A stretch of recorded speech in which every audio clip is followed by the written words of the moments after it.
Hi, and welcome to Thursday. What the hell is it called? Punks on Film. Once on Film Thursday movie flashback, but with no movies. Um, I'm Lawrence Punk and Matthew. How are you doing? I'm doing great. Now I got this song stuck in my head. Thanks, Jay Astro. I appreciate that. Punks on Film. So, if anyone is wondering and watching this on the replay, we've decided to finally switch this over. So, to all of you people out there that are trying to do live streams, that are trying to grow channels, that say, I just can't get more subscribers, I can't get more people to watch, we've been doing this like a year. And we struggle with the same thing. So, don't feel bad. Remember, I have well over 4,000 subscribers now, and I can't even get. I feel bad even saying that. I just feel like dirty, but I wanted to move it over here. This way, we won't have as many people coming over and asking about the latest toy news, because that's what we needed a break from. I needed a break from it. I wasn't talking toys because that's all I do. Anyway, so how are you, Matthew? I don't want to say Matt. I'm doing well. Things are busy as normal. Keeping up with that, and the dogs barking in the background. Yes, he is for some reason. Yeah. Kill the stream right away with Motu Talk. Yeah, appreciate that. Random Diorama. Thanks for coming by. When there is a Motu movie, we will talk it, or the TV show when they come out with season number 3, where they cram everything again into it. Are they actually trying to do a season 3? I thought they were done with it. I have no idea. I wish they would. I mean, I like the concept of what they were doing. I agree with you that they tried cramming too much in to make sure they could get it all. Where, again, you and I have talked about it. I think Cobra Kai is the perfect hit the nostalgia. They didn't cram everything all in. They said, hey, if we don't get all the season, if we didn't get as many seasons as we want, we're not going to get to certain things. But well, it's amazing to me because when they started the project, they had a 6-season vision and how they wanted to progress it and who they wanted to include. And they got to do all of it, it looks like, because I believe Hilary Swank is coming back for at least one episode for the final season. That's what I had heard. And if I remember correctly, she didn't like being in that. Is that correct? I would not doubt it. I believe so. And then they're talking about a new Karate Kid movie with Jackie Chan and Ralph Macchio. Yeah. So they're doing a movie with them too, but someone tried to say that it's not part of the storyline, and I'm like, well, then that makes absolutely no sense. Yeah. I don't know. They're trying to combine the universes, and honestly, the Jackie Chan movie with Jaden Smith or whatever should have been called the Kung Fu Kid, like it was in international markets. That was the international market title. They should have kept it that way. They said, but it's brand confusion. No, putting Kung Fu in a karate movie is brand confusion. They never even they never called it karate. They called it Kung Fu. The reason why that could work. No, they actually made the joke in the movie. Mom says, oh, so you're doing karate now. It's Kung Fu, Mom.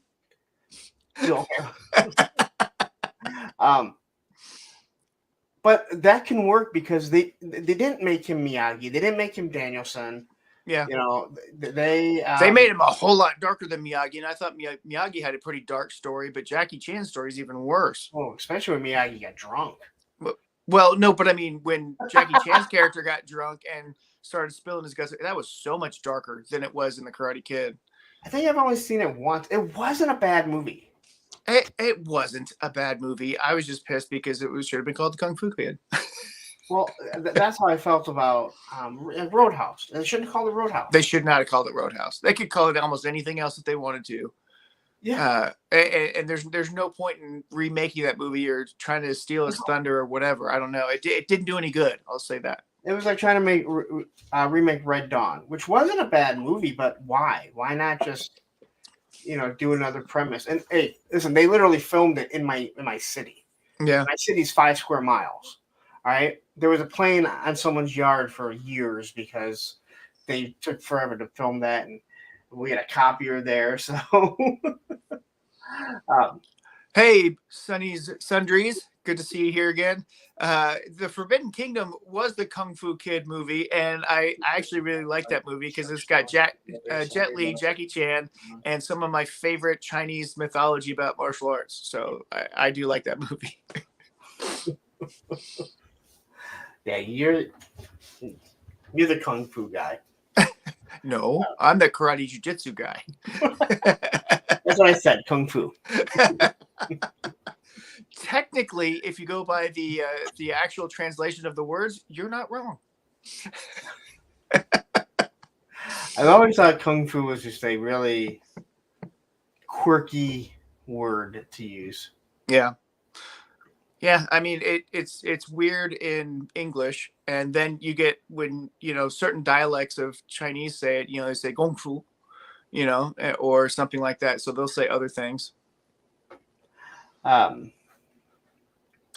J. Astro says so many movies belong to specific time, place, and should be just be left alone. I agree, and Yeah. I don't have a problem if you like if somebody not say doesn't want to redo the not remake the movie, but it's like, hey, we're taking ideas from this, and we're gonna do our own version. We're not gonna call it the same. I didn't think the Total Recall remake was bad. No, I did actually like it. It was actually a little closer to the book. Yeah, but again, it wasn't. I mean, it's not Total Recall. It's not Arnold Schwarzenegger. I didn't think RoboCop was bad. No, some people bag on that one so much. I thought it brought a lot more humanity to the character. It did, and I like the fact that they incorporated the old models. Yeah. Without saying, "Hey, this is what they were." The same way that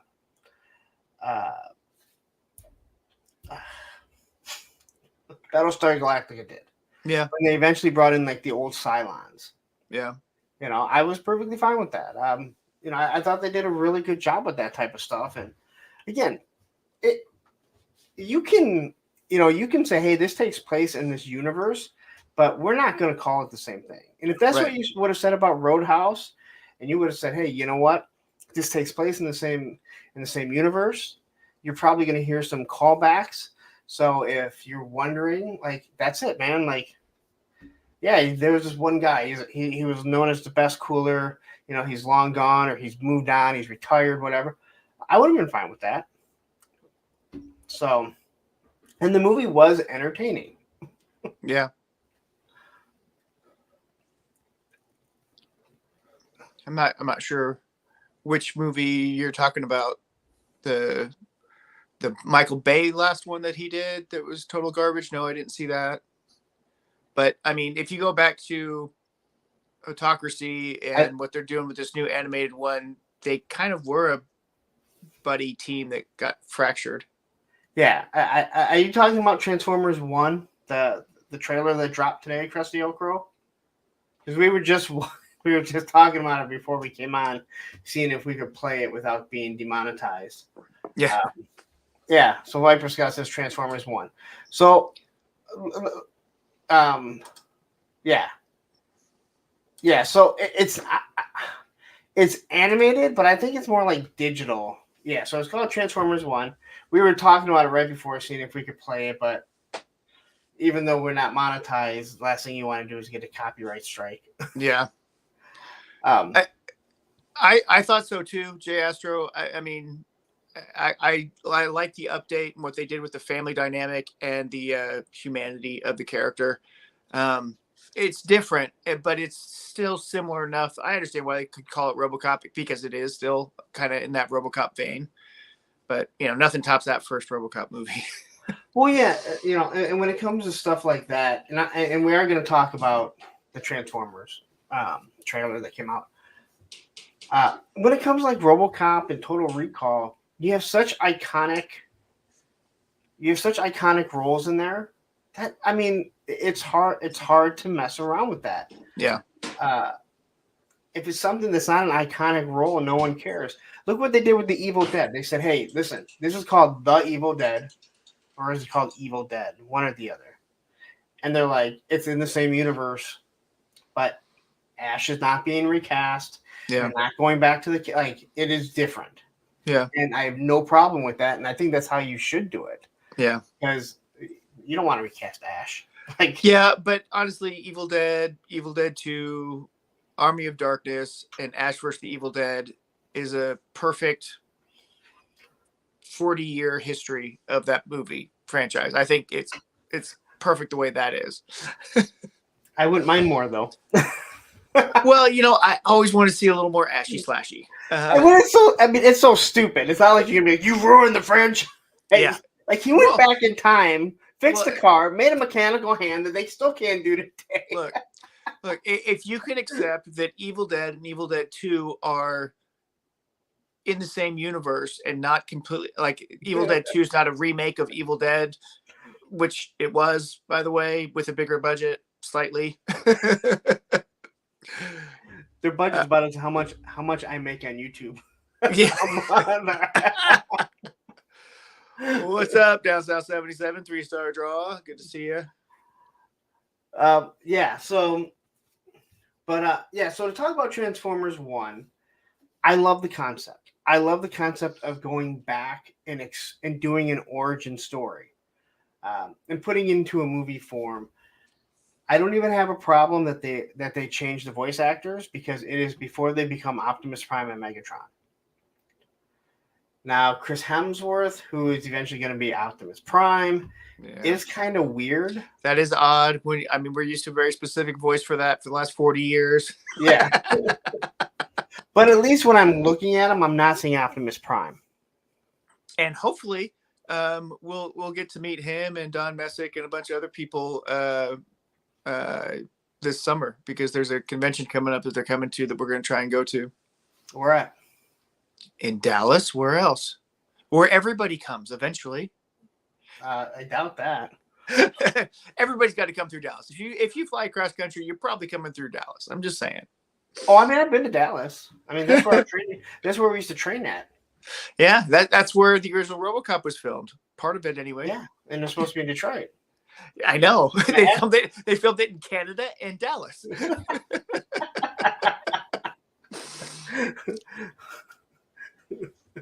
I don't know about that. I think that first Halloween movie is about perfect, and I don't know how much you can do it better than that. And Rob Zombie's not known for making the best of choices with film. I don't know. I didn't see it though, so I don't have it to compare to. Now, I had I'm not a big horror fan, but I do think that Halloween is one of the best. It's the best of the slasher ones, in my opinion. Yeah, I honestly, I like all of the first movies in all of those franchises. I can't really stand much of the sequels generally, but the first Nightmare on Elm Street, the first Friday the 13th, the first Halloween, the first Child's Play, those movies I thought were actually pretty well done. Child's Play, yeah. I totally forget that it's like this horror movie, because they've done so many stupid versions of it. Right. Well, yeah, every sequel was made dumber and dumber, and they played on the comedy side of things. Yeah. I still think, to me, again, I'm not a horror fan, but to me, one of the scariest movies ever was still The Omen. Yeah. What's wrong with Chris Pratt, Viper Scout? Hey, dude, I hope Travis Moody isn't watching, because they're like buddies now. Right. Well, and really? Well, he's filming with them. Oh, okay. Nice. Yeah, he's actually been driving. He's probably gonna be in a Vanguard at some point. Oh, okay. Gotcha. Yeah. Well, I always wanted him to play Shipwreck or Mood Wreck. So, I found that picture on my phone when I was scrolling through it yesterday. So awesome, right? Come on. I gotta put it in a folder so I can find it, rather than happen to just scroll across it. It was so perfect. The picture timing. That you had, I was like, oh my god! And then I looking at his Facebook profile picture. Right at the same time, that's why I did it, man. I saw it and it was gold.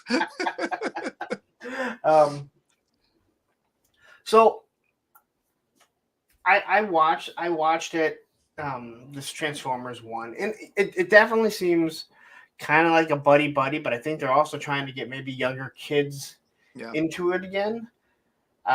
So it is going to be kind of campy in some ways, I think. But even if it's campy, it's animated.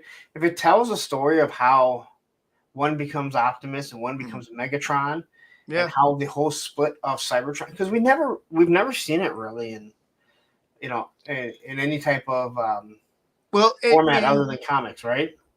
well, yeah, the comics did some of it, but the last Netflix series actually did a little bit of it because they took the comic book character Orion Pax and incorporated that story into it. And ever since then, Orion Pax has been a part of the mythos. And so they've been trying to tell it. And maybe this is a better way to tell it. But also, there's almost always been, well, since the 2000s, I should say, two Transformers, right? There's a Transformers for the long time older fans, and there's a kids Transformers. Like the Rescue Bots or something like that, that's trying to engage kids to get involved with it. And it's a different type of animation, and it does bring the kids in because Transformers are freaking cool, and boys love those types of toys. You know what? Right there, like that's what we talk about with like. I don't want to get on toys, but when we talk about like GI Joe and stuff, what they need. You look at Transformers. There's a reason why it has been a mainstay on the show. Same with Turtles, right? Because you bring in campy versions. Like we've talked about it before. People hated Teen Titans Go. Like, I'm sorry. Sit down and watch it with your kid and try and tell me you hate it because they're going to be laughing and they hit so many inside jokes. So I've had this discussion with a friend of mine because, I was really watching Teen Titans and then Young Justice, and then Teen Titans Go comes out. I go, what the hell is this? But my buddy who has a kid who's a little bit older than mine was watching it with his kid, and he loved it because he could watch it with her. And they went to go see the Teen Titans Go movie, and he says, "Dude, it's awesome. You got to go. You got to check it out." And it's because of all that side humor that's in it, also. Which it's always great when they do that with kids' movies. Yeah. So just so you know, I didn't know until I was sitting on break and it popped up, and I saw Transformers 1. And I'm like, is this real? And sure enough, it's real. So, it is a real thing, believe it or not. Like I said, I love the idea. We're going to get their original names. They've already kind of in the trailer. They show you how they get the ability to transform because they can't transform at the beginning. Interesting. Spoiling anything, but you end up seeing like it looks like it's going to be built around Bumblebee, who's just B, and then Optimus, Megatron, and the girl. What's her name? RC, because she's in it too. Yeah. So, but again, I'm okay with something going maybe a little mainstream kiddish. It's animated, so who cares? But you can tell a story in an animated kiddish version that leads to where we're at today. Hell, besides, I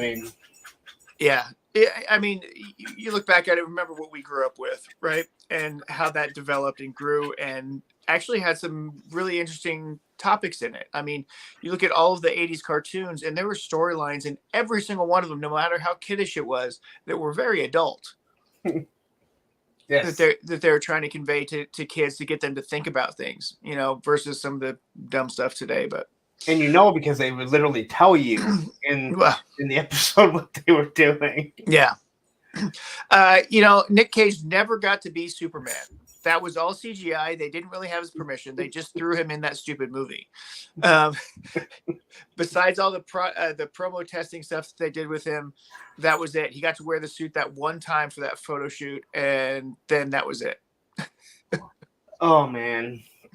But if you've ever watched the Death of Superman Begins or whatever it was called, that documentary is actually pretty fascinating about how that movie was put into production, was almost getting ready to shoot, and then shut down. And it's a typical Hollywood money-moving scam that they do all the time. It's why Richard Corman still gets jobs today, so that he can produce a movie that never gets released so that they can get the tax write-off and all that stuff. Yeah, that Flash movie had everything you wanted, other than the movie. It was like, oh, we get to see Michael Keaton again. All right, cool. We get to see all these like flashbacks. But then there was the movie, and I said this about the movie before. Um, oh no, I didn't know that. I haven't watched Teen Titans Go the movie, but I guess he voiced Superman for part of it. oh, like the Flash movie. The one thing they did awesome was when Ezra Miller went back in time and met his old self. He realizes how annoying he was. Will always be. Well, that Flash realizes how annoying he was as Flash. Ezra Miller, a whole different story. Well, so, and yeah, I mean, there are some halfway decent things that they did with that movie, and anytime Ben Affleck can put on the bat suit, I'm happy to see it, because I think that honestly, he's been given bad scripts and bad movies, but he would have been one of the best Batman that they've ever put on screen if they had allowed him to be Batman. I agree. Listen, I don't blame any of the actors. No, well, except for Ezra. Yeah, I mean, who can't freaking run to save his life. Okay, how about this? I don't blame, Wonder Woman, Superman, or Batman for how their movies are. It's not their fault. Right. They were cast great. I have no problem with any of it. Not a fan of Cyborg. I don't really care for that actor. The Ray Fisher? Yeah. Okay. And then he ended up being such a douchebag, in the end. Well, I mean, on one hand, yes, on one hand, no. I mean, yeah, he's somewhat responsible largely for the canceling of Joss Whedon, just because Joss wanted to make him do his job, actually work. Joss is mean. He yelled at us. Mean. He yelled at us because he's a freaking director. That's what they do sometimes. Okay, that's how they get the performances out of you that they want. Yeah, they manipulate you. I don't want to get into that because then it'll turn into He-Man Woman Haters Club, or what is it? And I'm sorry. Well, he did do other things that are deserved of censorship or whatever, but nobody can write a dialogue script like Joss Whedon. Everybody tried to do Whedon-esque everything, and they failed miserably. Every one of them. Nobody's been able to duplicate what he did with Buffy, Angel, Firefly, and the Avengers movie. And no one had a bad thing to say about him until Ray Fisher, and then Cordelia all of a sudden. Charisma Carpenter, jumped on that bandwagon, and I really like her, but I don't know. She's very hot. Yeah, she was. Yeah, but but it does put in perspective all these people that support these big charities and really promote them really, really hard are usually the biggest offenders on the opposite side. So yeah. It was just weird. Like, I really don't want to get too much into that, but no one had anything to say when they did reunions. No one said anything bad until one.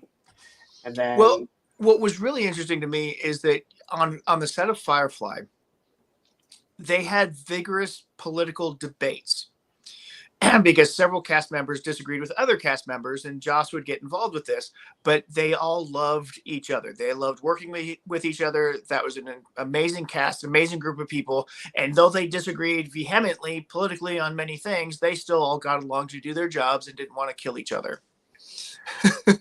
Okay. So isn't He-Man Women's Haters Club from Married with Children? Or was that something else? I always said He-Man Woman Haters Club. It has nothing to do with Revelations. Yeah. No. Married with Children was No Ma'am. No Ma'am. That's what it was. I think it was when we were younger. At least my friends and I used to. I always thought it came from Married with Children, but that was No Ma'am. But there are other people that have said He-Man, He-Man Woman Haters Club, but it has nothing to do with the latest Motu stuff. Yeah. I No, actually enjoyed it. All I said was those people over Eternity are the dumbest people in the world. I'm Yeah, sorry, dumbest and people in the universe. yeah, right. And they ended it stupidly, I thought, but whatever. Yeah, it's whatever. 3-star. You never watched Firefly, but you've never heard anything bad about it. Darn it, man. It's 13 episodes of some of the best television that's ever been put on TV in a first season. It's one of the best first seasons of television, next to the first season of Westworld. I mean, those are two of the best first seasons of anything. And then you have a movie to wrap it up, which I thought they did a pretty good job with the movie. Unfortunately, Westworld went off a cliff, and that was terrible. But the first season was good. Yes, thank you. So it's from the Little Rascals. There you go. I saw Mr. Wonderful say Little Rascals. I thought he was being, his typical self. And now as soon as I knew I didn't come up with it. It's kind of like, listen, when it comes to skateboarding, there is regular foot and there's goofy foot, right? I didn't name it. And I remember my ex yelling at me that I need to stop calling it goofy foot because it's negative. And I'm like, I didn't name it. Like, that's just what it is. And then my buddy that he skates, he said his wife yelled at him about it too. And we're like, we didn't name it. Like, that's what it's called. It's called Goofy Foot. Like, I don't like. We're not saying they're goofy. And yeah. Sunny Sundries. You know what? I actually like that CGI He-Man too. It was a kid's version of He-Man, and I thought it was fairly good. The Kevin Smith one I didn't like as much, but the animation looked good. Some of the concepts and artwork was good from it. But I didn't care for the story otherwise. But I think one of the biggest problems with Revelations and stuff was that it was supposed to be a continuation of the Filmation. Yeah, it clearly. But it looked so different. Yeah. I don't mind that they did. They obviously did a time jump, and Tila had changed and everything. But I think because everything was changed so much, and I think it looked more like what 200 with the 200X He-Man. It looked more like that people associated more with that than Filmation. Yeah, the 2000 X series of He-Man I think is the perfect He-Man series. I enjoy that entire story arc they went through. They touched on all the bases. They modernized it for the time, and they brought in those concepts in such a way that it made more cohesive sense than the 80s version of it that was a little odd, but that is what it is.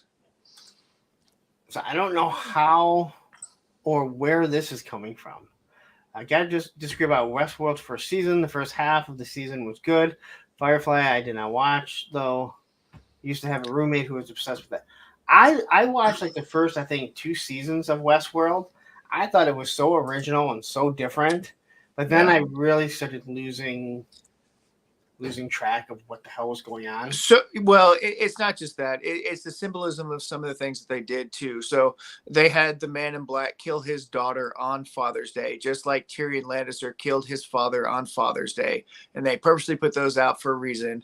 But the storyline went kind of down a weird hole in season 2 that didn't make much sense. The first season, I thought, wrapped up perfectly. And if you ended it there, I thought that was a really good thought process. It made you think about possibilities and stuff.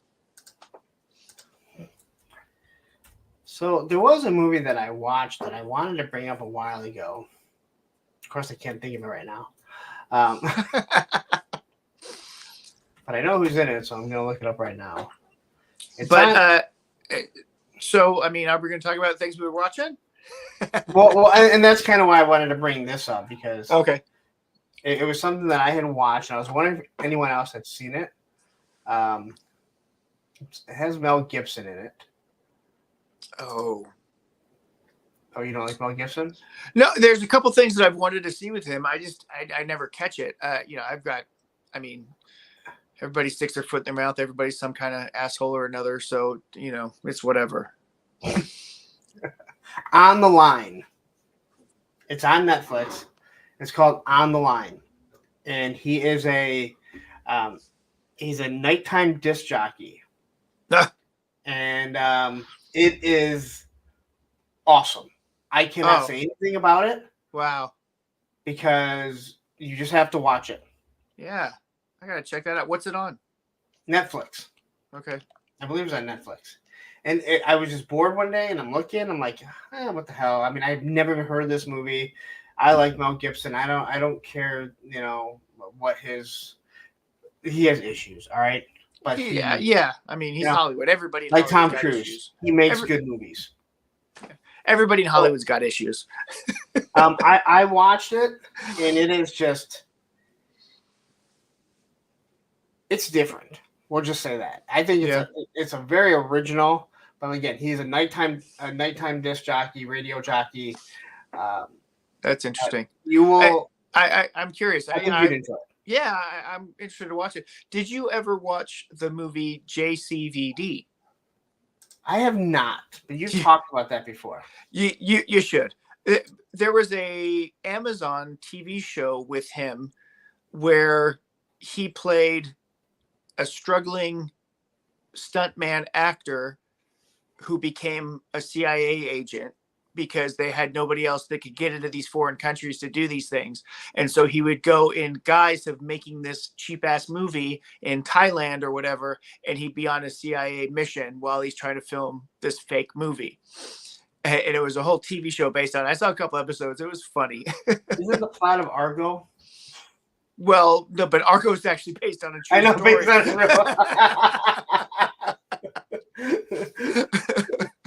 Believe me, I watched Argo and I went, what? And then I went and looked it up. I'm like, holy shit! Like this was real. I mean, obviously, it's Hollywooded, but yeah. Yeah, so watch On the Line, or On the Line. It's a very interesting movie. That's all I'm gonna say. What were you gonna say about Keanu? You're not talking shit about Keanu, are you? Because he's like one of the most nicest human beings I've ever heard about. I don't know. What are you saying about Keanu? If you think Keanu Reeves isn't a great actor, I'm gonna agree with you. Oh, well, I mean, he makes yeah, dude. But that's how he made his career. Yeah. But he makes good movies, and you're right. I've never heard a bad word. I mean, anytime you hear someone that was on the set with him, like extras or camera guys, they're like, he sat with us. He always made sure we ate. Like, we weren't paying for food. So, yeah. No, but I want to go see it. I've heard it's good. I've heard mixed things about it. I mean, 3-star, Pop and I listen to the same people. But I'm curious about it and trepidatious, and I think a lot of the critics are probably right. It doesn't go far enough with the storytelling. But yeah, I'm just interested because it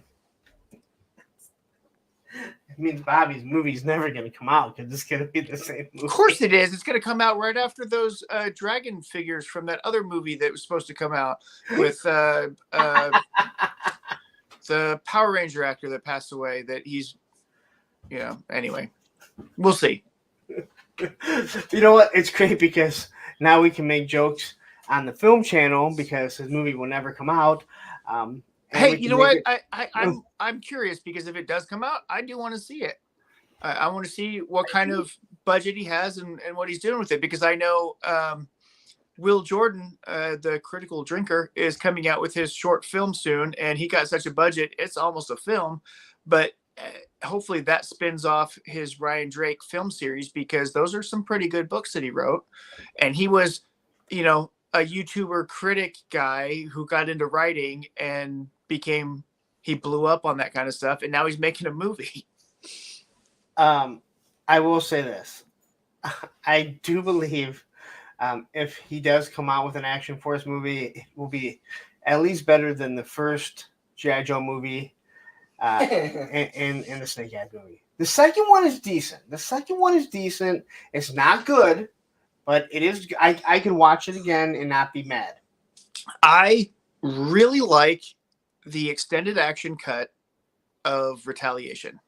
I've never seen that, and I've heard that. So they've reordered some scenes and they altered some dialogue in a couple places and added some more action scenes to it.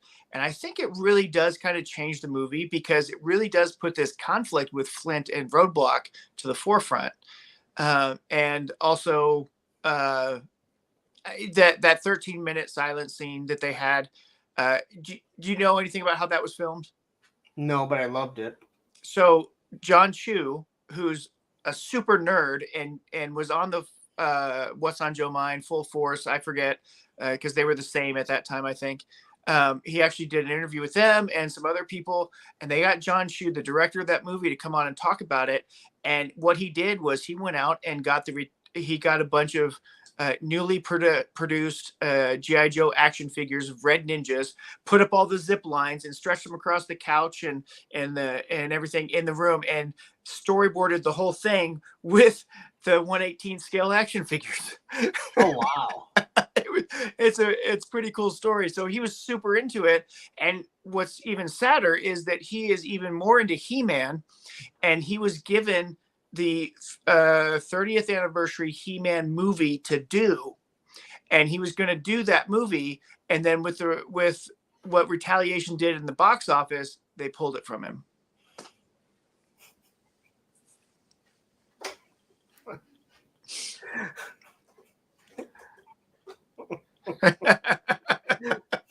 Nobody made that comparison. Nobody said that. I hope not, because Tropic Thunder is an amazing movie. Tropic Thunder is a great movie. I didn't think that anyone could play a black man as a white man better than Soul Man, but he did it. Wait, what about white chicks? Again, that's the opposite way. Oh, okay, yeah.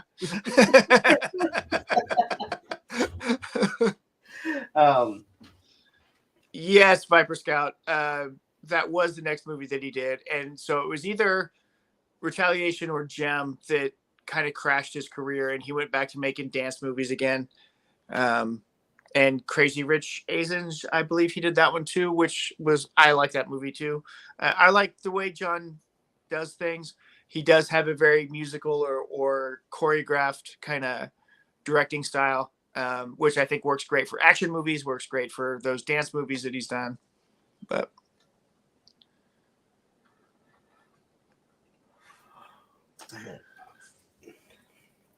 so what have you been watching? We've actually been catching up on a lot of stuff. So Shogun just ended. So we finally caught the last episode of that this week. It's a phenomenal story or show. I really like it.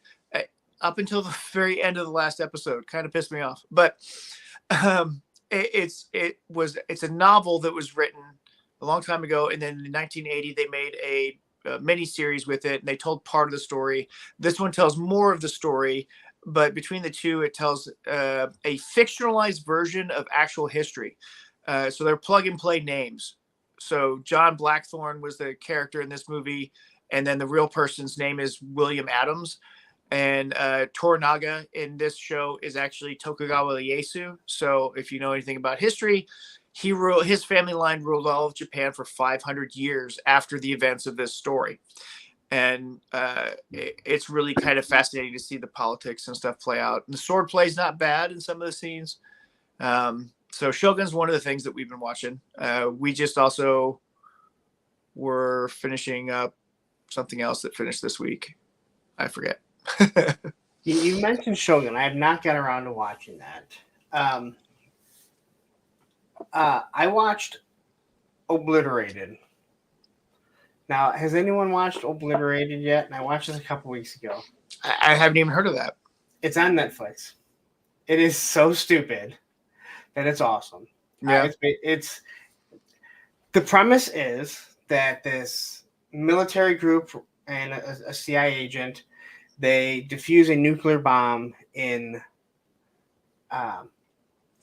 Las Vegas. But then they come to find out that it was a fake bomb, and they have to get the real one. The problem was since they solved it, they gave them all like a 24, 48-hour leave. They're all wasted. They're all high. The helicopter pilot ends up actually getting high for the first time.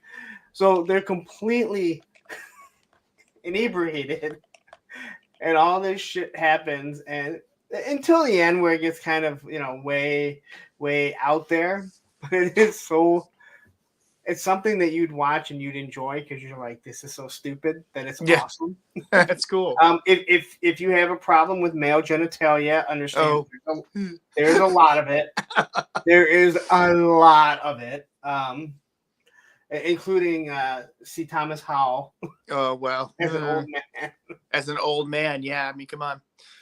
Random Diorama, I just looked it up. I think you're right, because the way that they ended the 9th episode, I was like, what the hell? And we all thought it was the last one, but apparently you are correct. There is one more episode.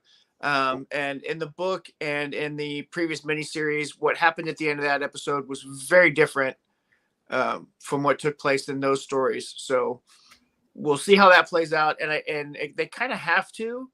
So that makes sense. So you're not wrong. You're pretty correct on that. It's kind of like The Hangover, except they're military and CIA trying to now find the new nuke, the real nuke, somewhere in LA or in Las Vegas. But again, they're all either still wasted or high. It's ridiculous.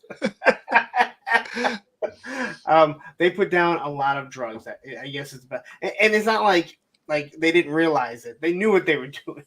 Yeah. So the other one that we were watching was Three Body Problem. So okay, you mentioned that. I watched the first episode, and I'm like, all right, and I got to go back and start finishing that because that was pretty interesting. It kept popping up, and I'm like, that looks kind of interesting until you said that you thought it was good. Yeah.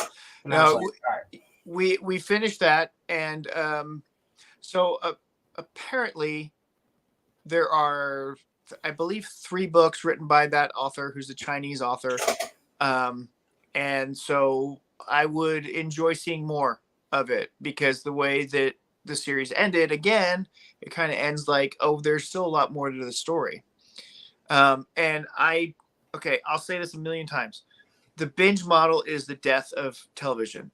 Netflix has made a lot of money because what they do is they put up old series and then you can binge watch the old series. That's great. For a new series that's coming out, the binge model sucks in every aspect of the word, because if you have weekly drops, you build up buzz, you build up excitement, and you bring in more viewers. So you get a lot more viewers than you would if you dropped it all at once. People are talking about it, and a couple more people will say, oh, okay, I have time to binge 8 episodes or whatever and watch it.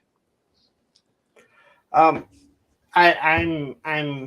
with you. I think it's great in the winter when you live here in Michigan and you don't want to go outside. But I agree with you. Like, it's nice. It's nice that whether people hate Disney Plus or not, that I'm telling Olivia, hey, guess what? We got another episode. Or she's telling me that there's another episode that we have to go watch. It's appointment viewing, and we don't have to watch it at like, you don't have to be there at Wednesday at 8 p.m. like we did when we were kids and wanted to catch Family Ties, Growing Pains. But I agree. I like when like Prime will drop 3 episodes. Mm-hmm. It gets you invested. Yep. I also hate that they're only doing like 8 episodes season for everything now, it seems. Well, and so that's all budgets, because the binge model has killed a long-term season. Whereas if you dropped it weekly, you build up that momentum, you build up the revenue, you build up the budgets to continue making the show. And so you continue the show, and that's how you get longer seasons. But, that's, people are stupid these days. People are getting dumber. No, but yeah, I'm with you 100%. I mean, I like the fact of, if I want to wait, I can just wait. No big deal. But, even now watching, yeah.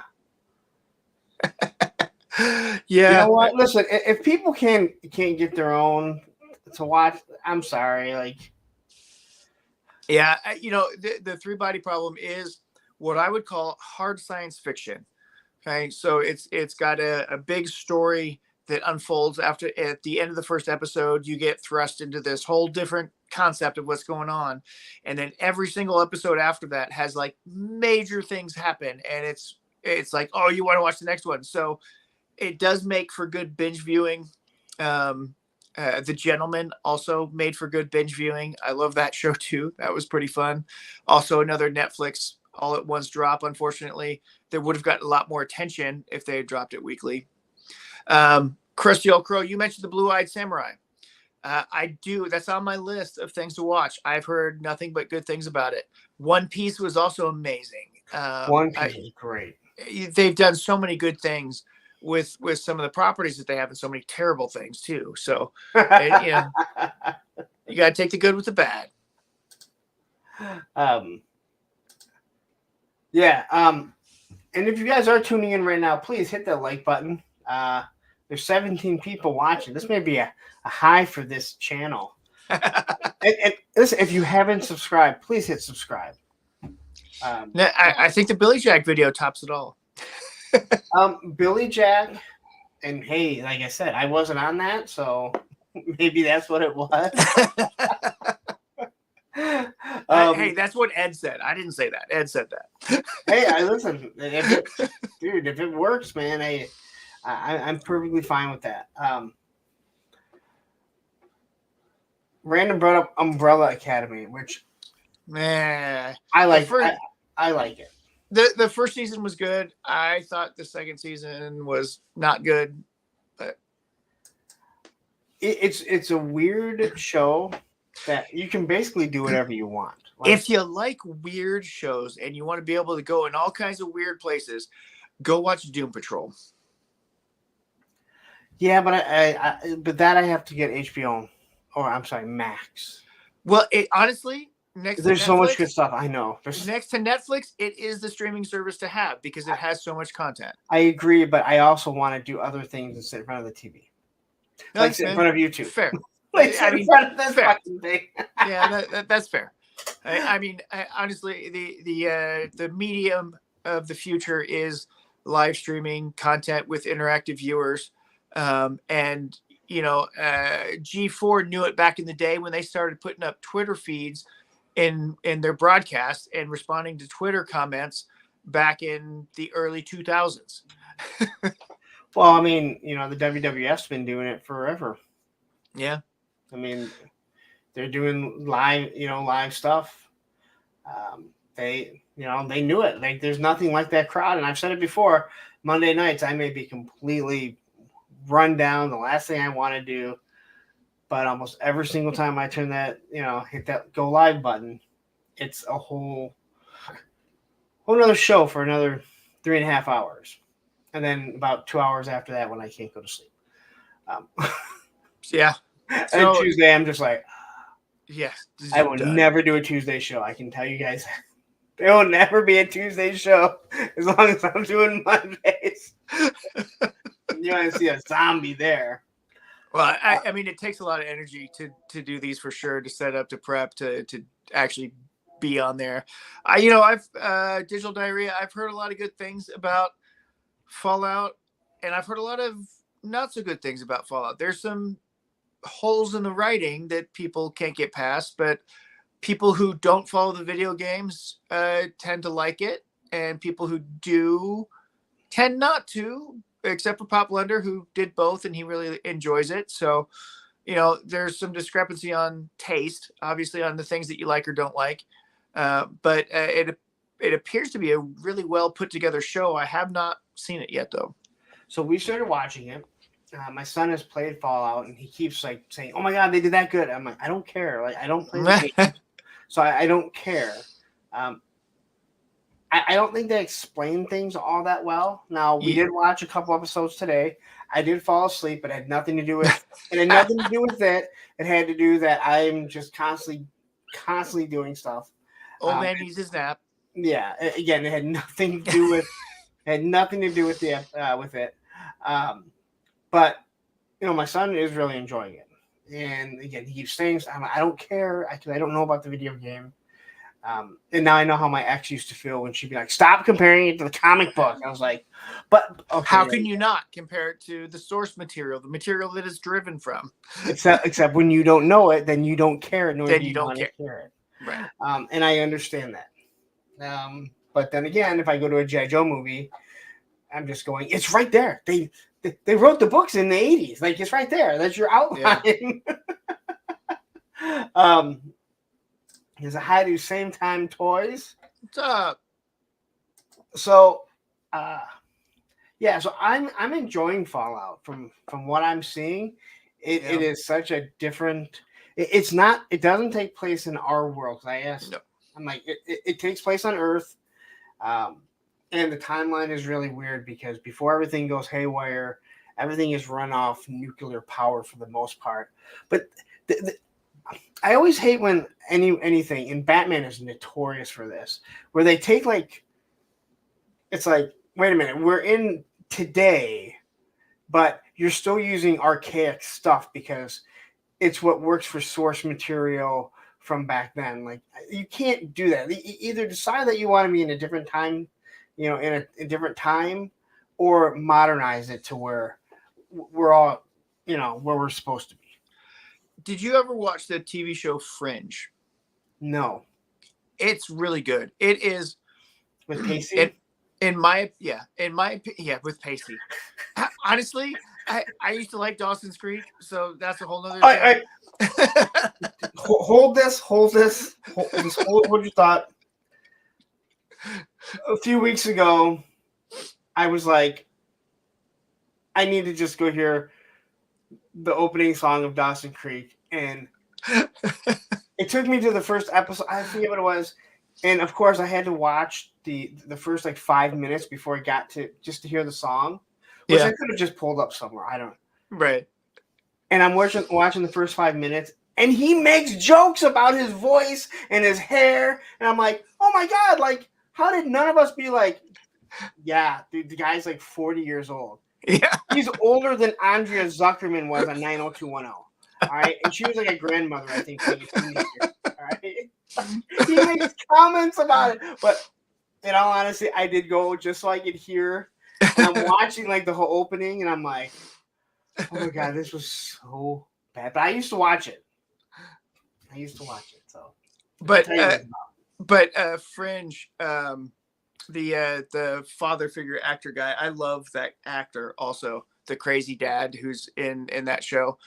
But it's about two universes merging together. There's hard sci-fi in there, and quite honestly, in my opinion, it is the best thing that J.J. Abrams has been associated with. There's a lot of stuff that he's done that I just can't stand or ended so poorly it makes me mad. This show I thought he did the best with.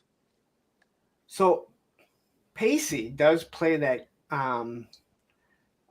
Is it Dr. Death, the back surgeon that was known for like 22? Was it 22 deaths or just 22 like patients that he left? Like, that is a hard watch. Like, yeah, because especially when I went through 4 back surgeries with my ex, like, that shit's scary. And she had a bad experience with one of them where she has permanent nerve damage. Yep. And that shit's scary. Back surgeries are no joke. There's a moderate success rate. I'll say that. Yeah. And again, she did not have them because they were like, hey, we should just do this. 2 of them were emergency because, that's scary. Then you watch that, and I still hear the podcast come up, and someone else did it, but Pacey playing that doctor, he was so convincing. I'm sorry, I still call him Pacey. He's always going to be Pacey. He's always going to be Pacey. I'm sorry. I mean, you're right. I don't even know his name. I can't think of it. I always call him Pacey with the Roadblock figure because in Fringe, he had a Roadblock G.I. Joe action figure. Oh, did he? Yes. They did a whole episode on that figure. But see, we're never going to call Dawson Dawson. No. He's James Vanderbeek. He's James Vanderbeek. So Pacey is Pacey. It's like he's totally Pacey.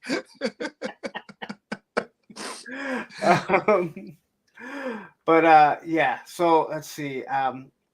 So X-Men 97 was brought up. So I think we should probably talk about X-Men 97 a little bit. A little bit, yeah. So have you been watching it? Yeah, I'm not caught up on the latest, but yes, we have been watching it. I don't know who that is. Is that someone we should know? I don't know, Viper Sky. Is that someone we should know? Yeah, is that oh, I don't know. Whatever. A matter of fact, I think in the Dr. Death they said Pacey plays Dr. Death. You should know all about it. He was in Texas, wasn't he? That whole doc. I think you and I talked about it when that came out, actually. Yeah. He was Well, like and there's another physician in my area that some of my patients have called Dr. Death, and I'm like, oh well, yeah. I mean,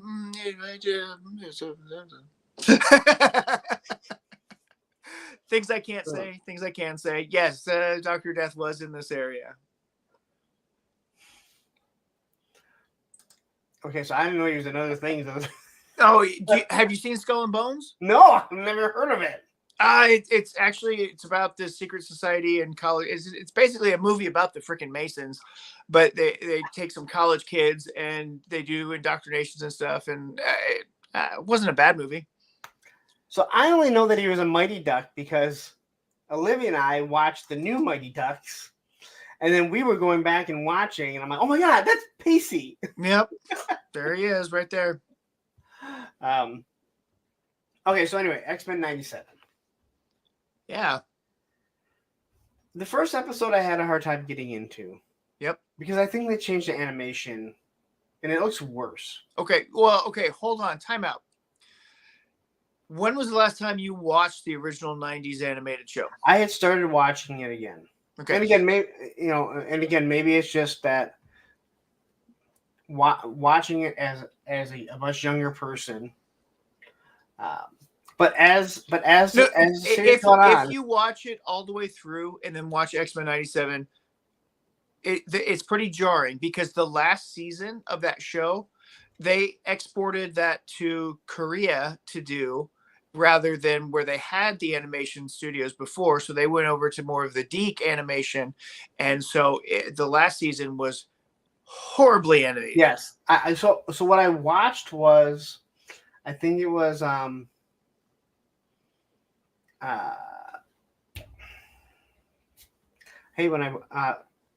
Screen Crush, where they go through the whole series, and I'm like, hell, I'll just watch this. And they specifically get it. Maybe it was Screen Crush, but they specifically get into how bad the animation was for the final season. Yep. I don't fully remember that, but as the series has gone along, I've gotten used to how the animation looks. It still looks kind of campy. Yeah, but that's how it's supposed to look. Yes, and they're doing a good job with that, I think. But it's interesting because the X-Men animated series came out in 1992. Batman the Animated Series and Gargoyles was about the same time, and their animation is far superior. Yep. But they don't have better music. Oh, I don't know. I'd fight you on that on BTAS. With what? With Batman the Animated Series. Great, but I still think that maybe the greatest cartoon music is the X-Men. That will be stuck in your head forever.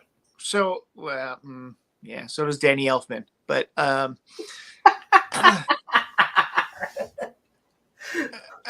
don't know. What did you think about the new version of the Open? It really bothered me, and why they bothered to change. Why they changed it? They didn't. They just changed the filters on it. I don't care. They changed it. That's changing it. In the last season of the show, they also changed it. Well, like I said, I think I missed it. Yeah. So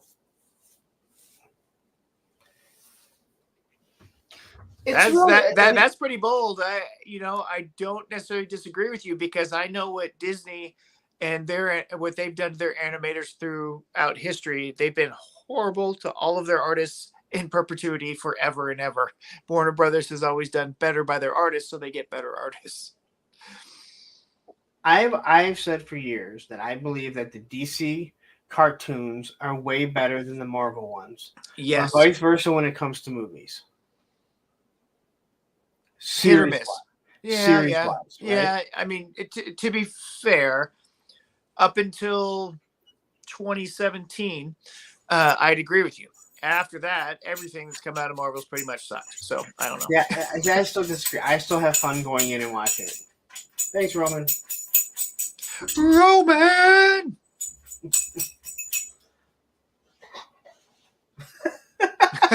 um, but I equate it to. I feel like DC, their characters are so overpowered.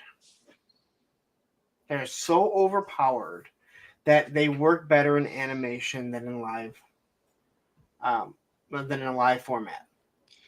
I don't necessarily disagree with you because Marvel and DC took two completely different directions with their superheroes. So DC went with iconic gods.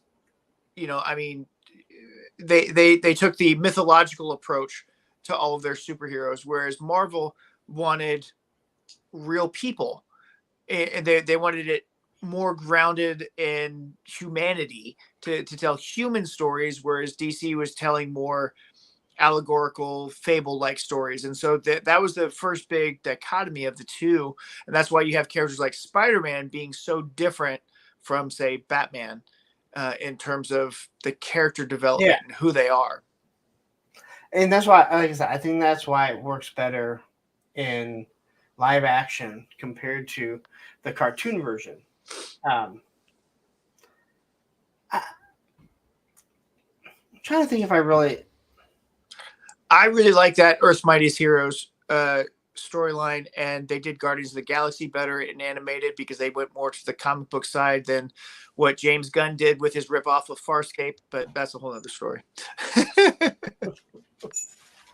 well, Sonny, I am specifically talking about Marvel and DC.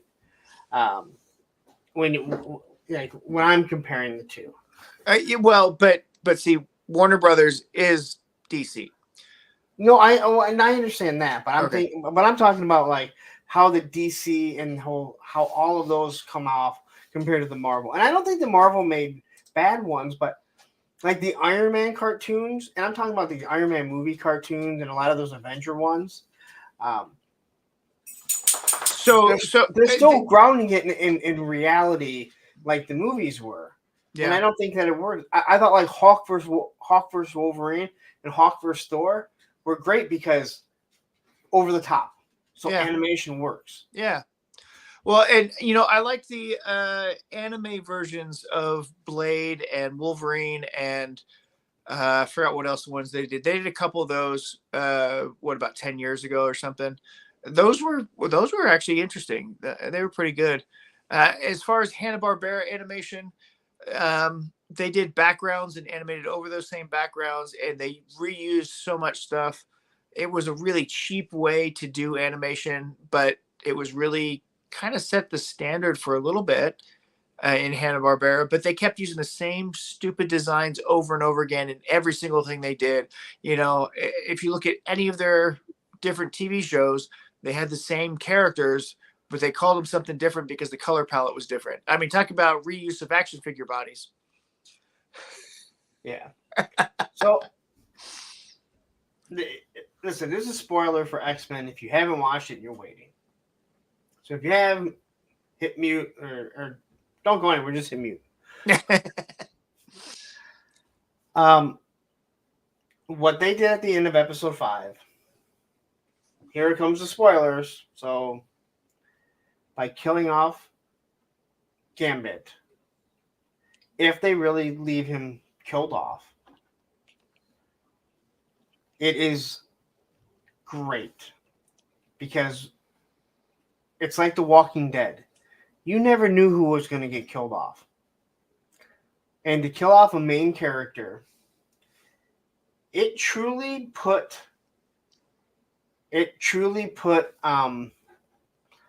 emotion in a cartoon that you're watching. Because you felt it from like Rogue, like how she felt. Like, yeah, it was, it. I love Gambit. Yeah. I'd much rather them kill off Sparkle Hands, Tribulation Lee. Right. But Where'd he go? don't get me wrong. I'm sure he's going to come back.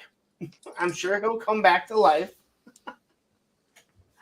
But yeah, you're not doing a real good job of someone who muted it there. Well, thanks for spoiling that because I told you I hadn't watched the latest one yet. So It's not the latest one. it is the latest one. No, it's not. Yes, it is. No, it's not. It's the last one that dropped. No, it's not. There was one this week. Okay. I'm sorry. I thought you. Well, anyway, that's okay. So there's several things that piss me off in this series. Something severe because that's me. But the storyline that they're going down, I don't care for, and how they jumped into some things and how they've altered some things. How you take away Nightcrawler's Catholicism, how you make Morph not Morph anymore. He's a different creature. And then you throw in there the fact that Rogue's last name is LeBeau. It's the only last name she's ever had because she married Gambit. And now you're telling me he's dead. So that can't I happen. didn't say that. No one dies. Oh yeah, that's right. Anyway, never mind. I'm not going to go down that road. They'll die at the end. Nobody ever dies. Someone told me they did that to Morph in season 5. Morph died in season 1. I know, but they said he came back. He did come back in season 5. He was, yeah. Yeah, and that he had that faceless. No. Because I said the same thing too. I'm like, this is stupid. No, he didn't. He took on everybody else's face, but he still had his face without the sunken eyes. And sometimes he did have the sunken eyes. It depends on if he was being manipulated by Sinister and all that other stuff. So, because I don't like that either. Yeah, that's dumb.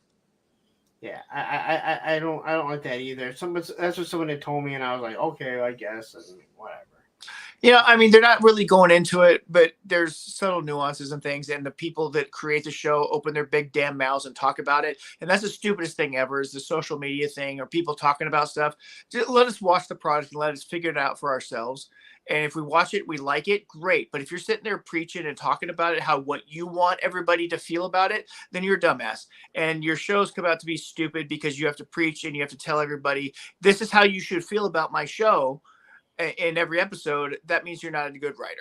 And those type of people need to go away. And with the writer strike and all that stuff, a lot of those people are getting their jobs eliminated now. So, all right. So, Crusty Old Crow, I understand what you're saying, but going by your logic, and you also said Daryl Dixon, who became a fan favorite. But how about this? Harley Quinn would never have been created if it wasn't for the animated series. Harley Quinn was created for the animated series, and she was a wonderful character, a psychologically disturbed character that as soon as they brought it into the modern era and made it Margot Robbie, they destroyed her character. They've overplayed her hand because she was always the sidekick to the Joker. And now they've made her something completely else that isn't the same. Yeah, but you know what I'm saying. Yeah, she was created by the animated series for sure. Yeah, but I mean, it's not the first time. There've been other series that have created someone and they put them in, they put them in shows and stuff. I don't know that it's ever happened that way before. The source material or the comic books have been the source for most every other character. Yeah. Harley Quinn is the only one that I could think of that was not created from the source material, was created from the animated product and then incorporated. I mean, I believe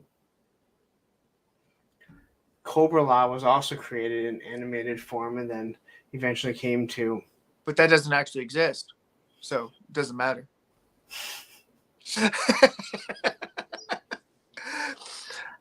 No, yeah, Cobra-La is the stupid, whatever. But I mean, G.I. Joe's a different thing. I know. And I don't have a problem if in a show a character is created and then it gets brought over to the comic or wherever the source material is, because hey, if it's a good idea, it's a good idea. There's absolutely nothing wrong with it. Yeah. But to me, Morph never really. I didn't really need Morph. I always thought he was kind of stupid. I thought he was an incredibly engaging character, as the trauma that he went through and all the stuff that he dealt with was very adult for that kind of show. And, I thought that aspect of him was interesting. And yeah, I don't know. I do have to say I disagree with that one. Sorry. I thought that show was incredibly dumb and offensive, and I don't know. It was just pointless. Which one was that? There's an animated series on Harley Quinn when she goes around and does her antics. They completely changed the character in that show, and they tried to make it humorous, and I don't know. I didn't care for it. No, I'm sorry. Go ahead. No, I'm tired of making, and Sony can't stop doing this. I'm tired of making every villain an anti-hero. Like, I don't care. Like, no. Like, Wolverine is considered an anti-hero, right? Like, he's a hero, but he does things the wrong way. I'm sorry. Carnage is not. Vulture is not. Harley Quinn is not. Joker, I like the Joker movie, but you're trying to make him a sympathetic character. No, he's a psychotic piece of shit. I don't think that movie made him a sympathetic character. Some people might take it that way, but I think everybody took it as he's freaking crazy. Yeah, but people saw it and said, "Oh, well, obviously it did have something to do with, this society." But it's like, it had a lot of connotations with mental illness, and it created a discussion that was engaged, which was actually fairly interesting, which plays into the trailer for the new one. And so you got to think, is Harley Quinn, is that all? So was the first Joker movie all in his head? Was he institutionalized the entire time? How much of that actually happened? And so you have to take that thought process and going into the second one and say, with the Harley Quinn character that they've created, was that all in her head? Because it's going to be a musical, right? Everybody understands it's a musical, right? Yeah. But you know what I'm saying? How everyone now has to be some sort of sympathetic character, some sort of anti-hero. It's like, I want my villains to be bad. Yeah. I want them to be awful pieces of shit. Yes. I don't want. I mean, again, that's just me. I don't want the idea. The idea of, I'm sorry. Exactly. No, I totally agree. Honestly, in our movies and our parables and our depictions, for the most part, for our superhero things should be black and white. They should be, this is evil. This is wrong. This is not how we want to behave as humans. We don't want to understand and say, hey, this is how they got here. This is the humanity side of things. This is that, this is the other. It's like, that's a different type of concept or discussion that we can have on a different type of property. And while some of that gray area exists in reality, and we all know that exists in reality, or most of us do, or we should, in our action movies, in our superhero movies, we like things to be black and white. This is right. This is wrong. This is yes. This is no. I don't know. That's. And at times it happens. It happened with Loki. Yep.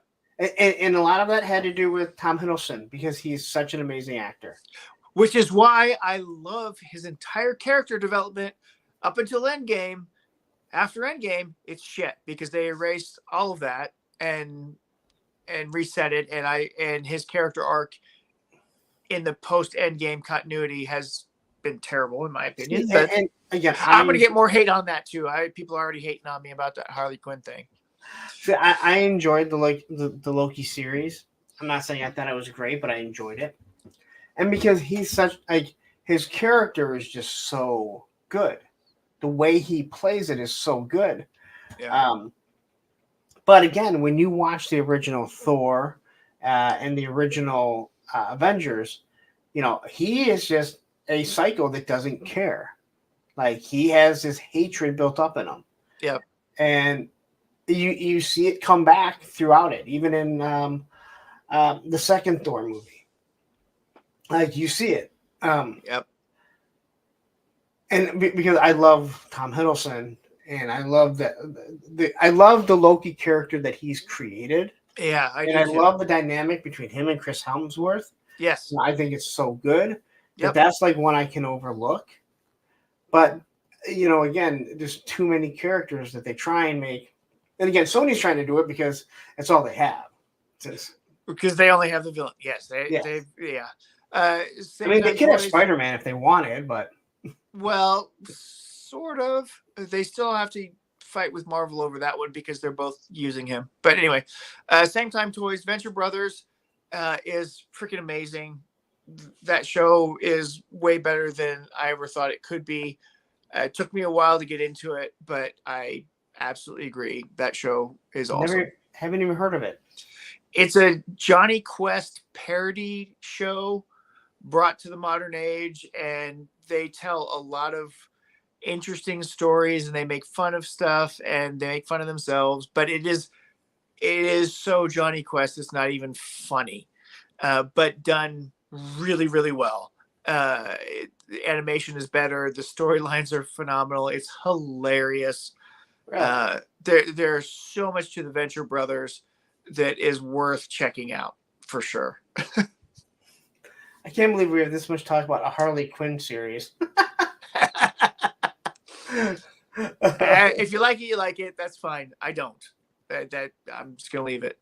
And we can do that. I mean, you can like something that someone else does it and still be friends with the person. Right. Yeah.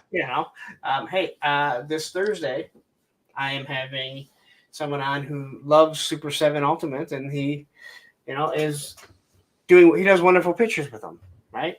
Really, I haven't seen any wonderful pictures of. Well, you will soon. Okay. Is it Emerald Knight? Are you having Emerald Knight? Yes. Oh shit! I didn't know that. Yeah. That's awesome. He is in one of my collab groups. I do like his photos. His photos are awesome. And I've told him before. I'm like, you somehow make Super 7 Ultimates look awesome in your pictures. Yeah, he does a great job. And then he just joined one of my G.I. Joe collab groups that I work with, and I'm so happy to have him there. But and there's a part of me that really wants to love the Super 7 figures because of the cartoon aesthetic. Yes. I just can't get over that price tag, and I can't get over the articulation problems. But you know the QC. Well, yeah, the QC. The QC is always a problem, and I've heard people say that they don't have many problems with it, but I wonder how much they actually play with their action figures. So, I mean, there's that. Yeah, and again, I like to play with my action figures. Yeah, and again, this is not about that show. Hey, wow, everyone should take a drink when Matthew drops his camera. That's one that should be done.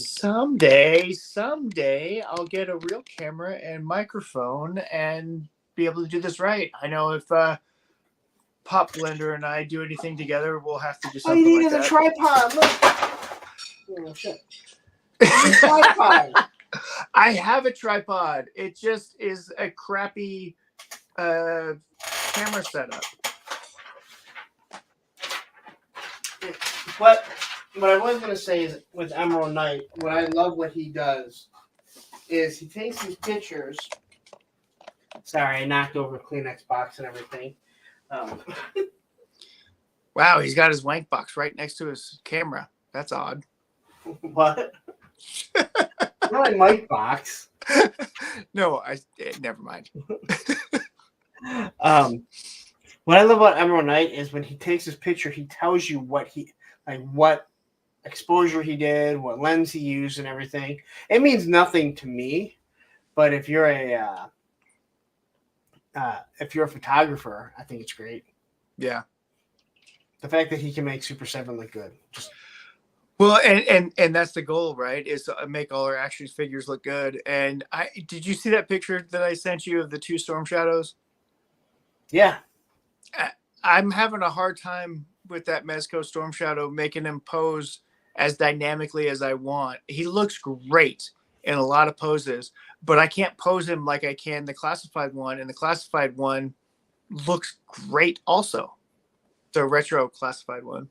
Have you taken the knee pads off him yet? I know we're not going to talk toys, but no, I haven't. I kind of like the knee pads. I do too, but it restricts them when you try and move them.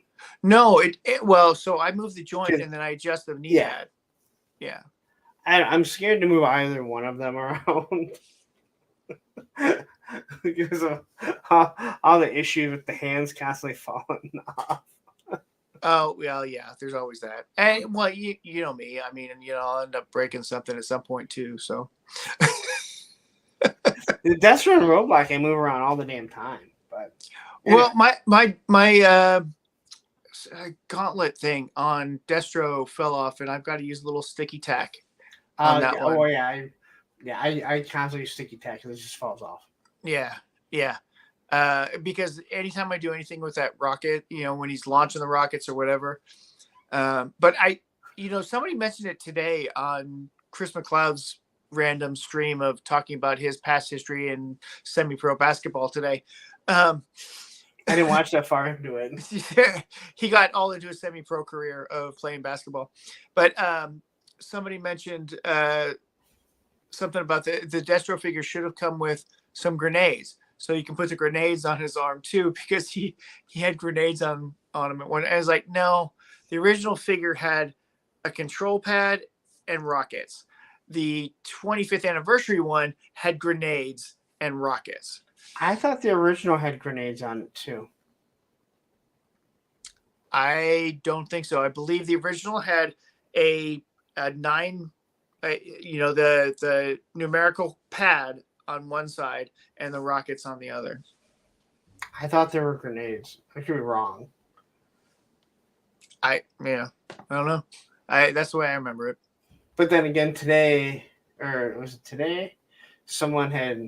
They posted their Quarrel figure and said that it has holes. Who's, obviously the repaint of Scarlet. Yeah. That she has holes in her feet. And I'm like, I know for a fact Scarlet doesn't. And I'm looking at it, I'm like, those are different. Like, she has different legs there. Yeah. Because she had high heels. She's the only figure that's ever had high heels and no pegs. They weren't thinking that far ahead. Yeah. No, and that baffles me too, because they put peg holes in everybody else's feet. Why did they not put it in hers? Because there wouldn't have been room because of how small the foot was. Yeah. Well, and they had the heel thing going on with her, so her foot was totally different too. But I don't know if they changed it after the swivel arm battle. After the swivel arm. Yeah. I have the straight arm. That's the one I have too. Yeah, this is my original one. I don't know how it stayed in such good shape. It's only straight arm. I even still have her crossbow. I have her and her crossbow. I don't have the crossbow. I have one from the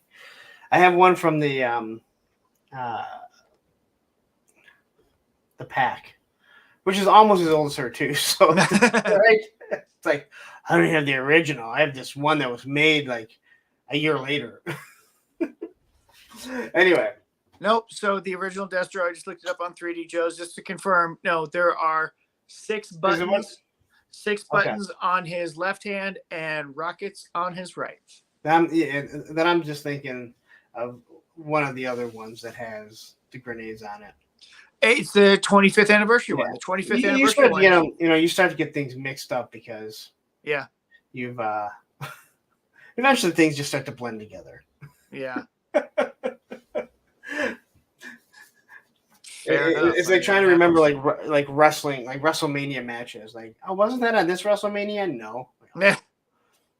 WrestleMania 3 had Hulk Hogan and Andre and Ricky and Savage. That's what I know when I was there.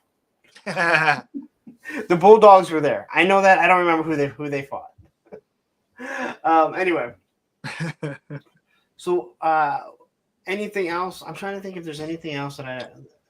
So, I mean, we watched Masters of Air. I like that show a lot. That's got a lot of history and intense air battle scenes that were awesome. What else? I've been trying to catch up on stuff. The Gentleman, we didn't talk much about that, but it's a Guy Ritchie thing that I like the Netflix version better than the movie that he did in 2019, I think. So, are they connected or not? Yeah. Yes, they are the same universe. Similar story, I think. I don't remember the movie that much, but the TV show was really well done, and I like a lot of that. The actors they put in that I thought were pretty good.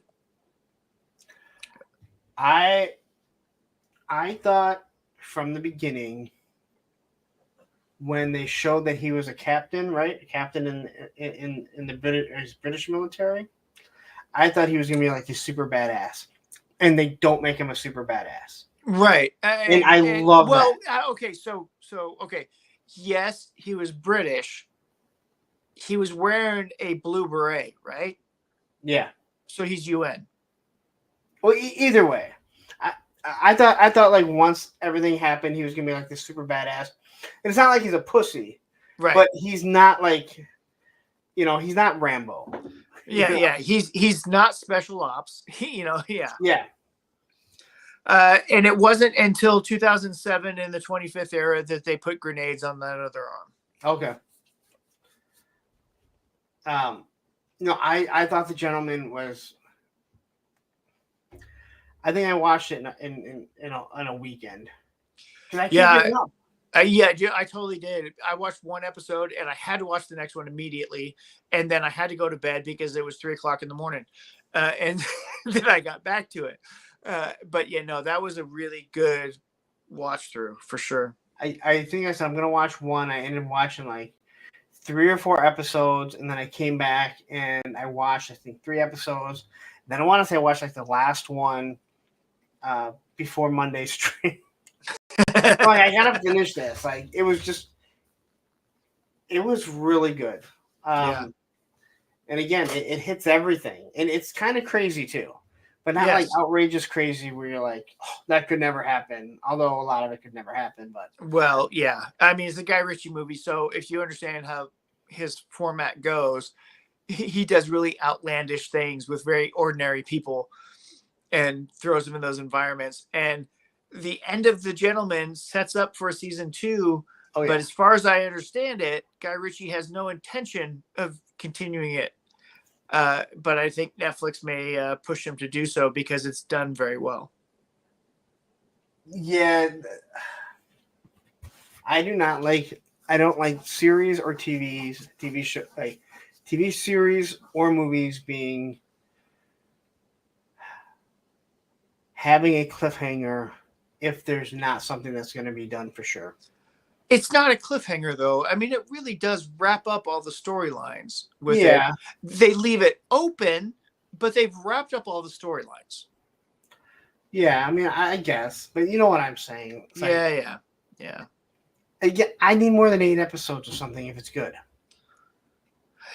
I mean, we are used to the 22 to 26 episode model, right? I mean, that's the way television had been in the US.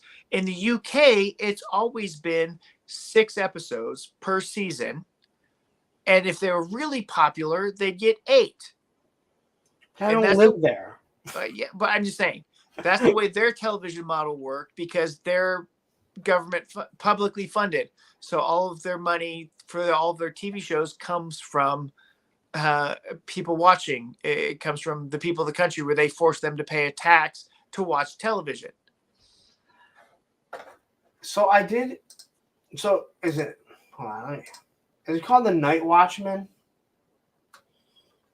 It's on Netflix. Oh, I don't know. I think it's called Night Watchman.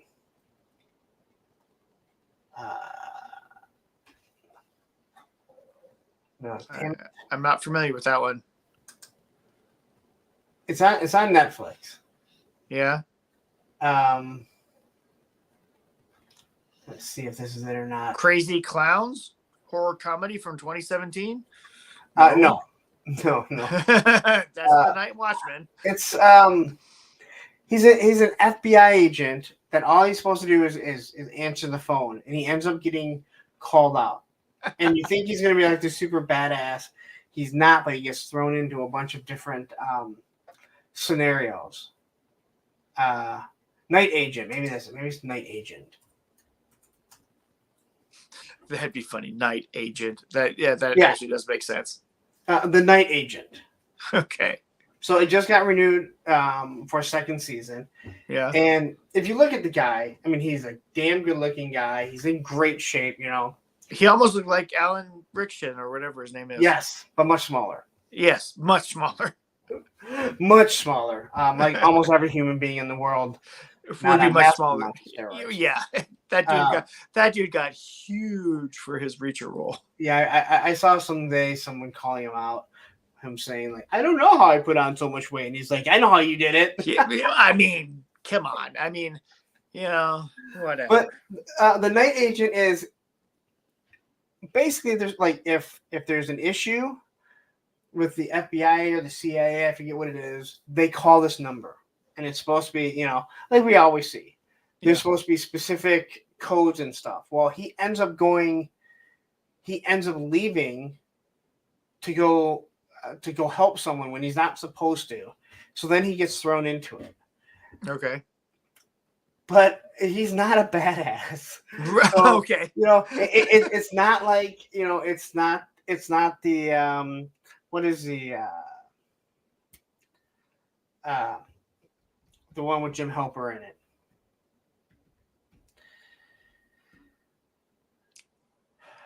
The Clancy show. Jack Ryan? Yes, Jack Ryan. Oh, It's not Jack Ryan where he was like special forces and stuff like this, you know, and he knows what he's doing. It's not Jack Reacher. He gets to get his ass beat up. And you're just like, but you see the guy, you're like, oh, this guy's gonna be able to take care of himself. Right.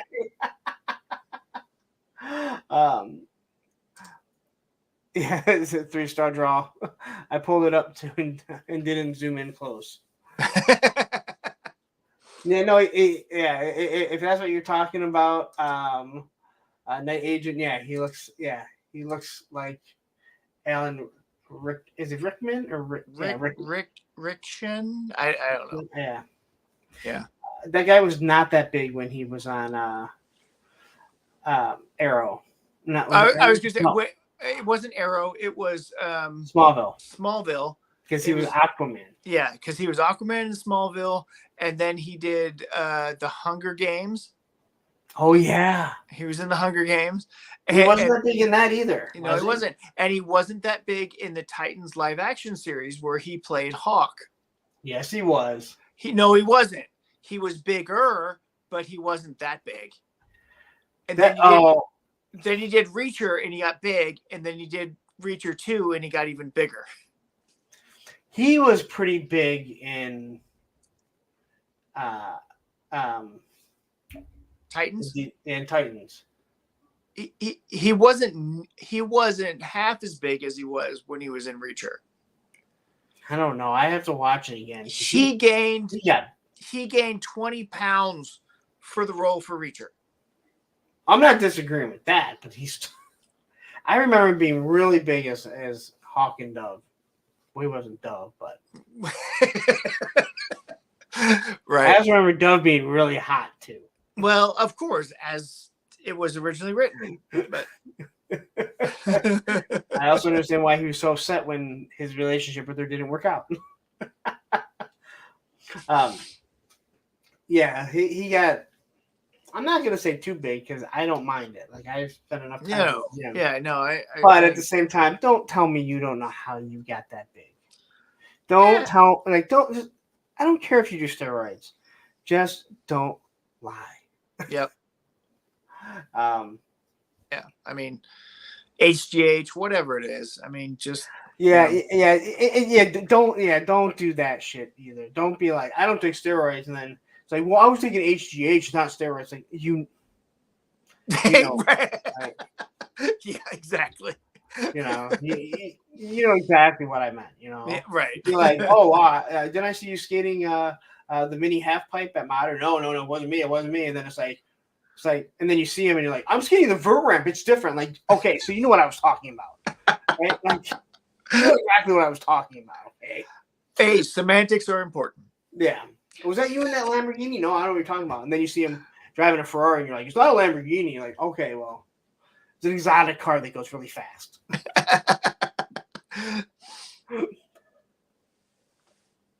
don't know. I can't think of it. You know, I know as soon as we stop the camera, I'll be like, oh my God, there was this, and that.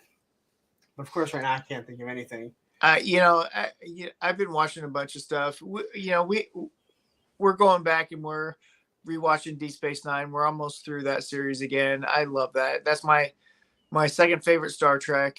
There's what else?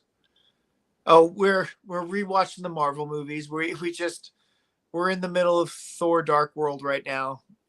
So right at the beginning. And comparatively to the stuff that happened after Endgame, Thor: Dark World is a masterpiece. I'm just saying. Oh, man. I still enjoy the Marvel movies. They're not the greatest, but they are kind of fun. Well, okay, my one of my biggest problems is if you call a movie Doctor Strange, I want to see Doctor Strange do something. I'm just saying. What's wrong with Doctor Strange movies? Doctor Strange Mom was about Scarlet Witch. It had nothing to do with Doctor Strange. Not a single thing to do with Doctor Strange. It was all about the Scarlet Witch. Okay. I mean, and she proved herself to be the biggest villain in the entire Marvel universe and should never be considered a hero because after what she did in the TV show, Marvel Vision or Vision Scarlet Witch Vision, whatever, that show proved that she was an evil, seductive witch. I mean, she's an evil person. And the Doctor Strange movie proved how evil she was. Okay. Let's talk this. Thor is and I was never a Thor fan. Chris Hemsworth is by far my favorite Marvel personality. I think Chris Hemsworth just in general could do almost anything and I would watch it. I love that dude. He's awesome. He's the only reason to watch that crappy Ghostbusters movie. Yes, agreed. And if you have time, just fast forward through his parts because he's hilarious. Yes. He is the only funny thing. Yes. I don't mind Thor: The Dark World. I don't either. The problem is there is no life to it. Other than him, no one acted. Well, I guess Tom Hiddlesworth. There was no acting. It was just very, very cold, very bland. The villains were just, they're there. They didn't seem too menacing. They also didn't seem like they were lightweights. I disagree as the fact that I'm in the middle of watching it right now. After rewatching it again, I always go back to it because every time I watch it, I'm like, this isn't as bad as everybody said it was. I mean, Freya, Thor's mom, dies in that movie, and it is an impactful moment. I agree. And it how it affects Loki and how it affects Thor is very significant on what happens moving forward. Now, and quite honestly, there was a moment there with Odin and Freya when she was dead that was actually quite compelling. And the fact that Thor, knew what Loki was going to do and planned for it and knew 90% of what he was going to do, but at the very end, even Loki flipped it on Thor so that it was slightly different than what he expected, but it went towards the good, showed the character development in Tom Hiddleston's Loki that led up to what happened in Endgame, that made his character arc one of the best character arcs in all of the MCU. And that was really forged in this movie. Again, there are some, but again, okay. So Jane, I mean, that woman can act. I don't know that she can act. I believe that she can act. What has she done that she can act in? I don't know. Yeah. In Star Wars, I blame it totally on George Lucas. I don't blame it on her, but I blame it on George Lucas as to why she didn't act in those movies. But she had she didn't want to be in that movie. You could tell. Yeah. Destro. God, I can't believe Destro was in it. Wasn't Destro the elf? He was the elf, and honestly, he shits on all of his roles, which makes him a terrible person. And now he's going back and trying to retroactively say, "Oh no, I love this shit," when he totally destroyed Doctor Who and said what a terrible job it was and how terrible it was to be on Rise of Cobra and how terrible it was. So nobody wants to fucking hire that guy, and it sucks because his portrayal as Destro was the best portrayal of Destro. I thought it was really good. And his portrayal of Doctor Who, I thought was great. His portrayal of this dark elf, it's okay. Yeah. It's all right. I just thought there was a lot of it was a very plain movie. Yeah. Again, it set up a lot of stuff. It set up a lot of emotion with Thor that we get to see. We get to see more in Endgame. Endgame? Yeah, Endgame. You get to see that Loki never wanted that, considering she's the only one that's ever stood by him. Yep. So yeah, I mean, I didn't mind. I don't dislike any of the movies. I don't dislike any of the Thor movies. No. I know a lot of people don't like the last one. It doesn't bother me. It just wasn't as good as it was not as good as the third one, which again. Oh, you mean that one was dog shit. Ragnarok had elements that were good, that were fun, but whatever the last one was, what was it? Love and Thunder. Yeah, that was fucking dog shit. It had its issues, but I enjoyed it. I thought it was fun, but there was again. I just like watching. Again, the way that Chris Hemsworth is, he makes things really good. Well, have you seen the show Limitless on Disney? I have not. Is it Limitless? I forget. Yes, I know what you're talking about. It's his show. It's about him testing his boundaries, his physical, mental endurance boundaries, and the psychological effect of these things. And they go into all kinds of different topics. And they're doing a season 2, I believe. It's really good. He is an engaging person. And I love his philosophy on so many things, the way he deals with his brothers, his friends. And, one of the entire episodes is, hey, my dad got dementia. I have the genes for it. What do I do about it?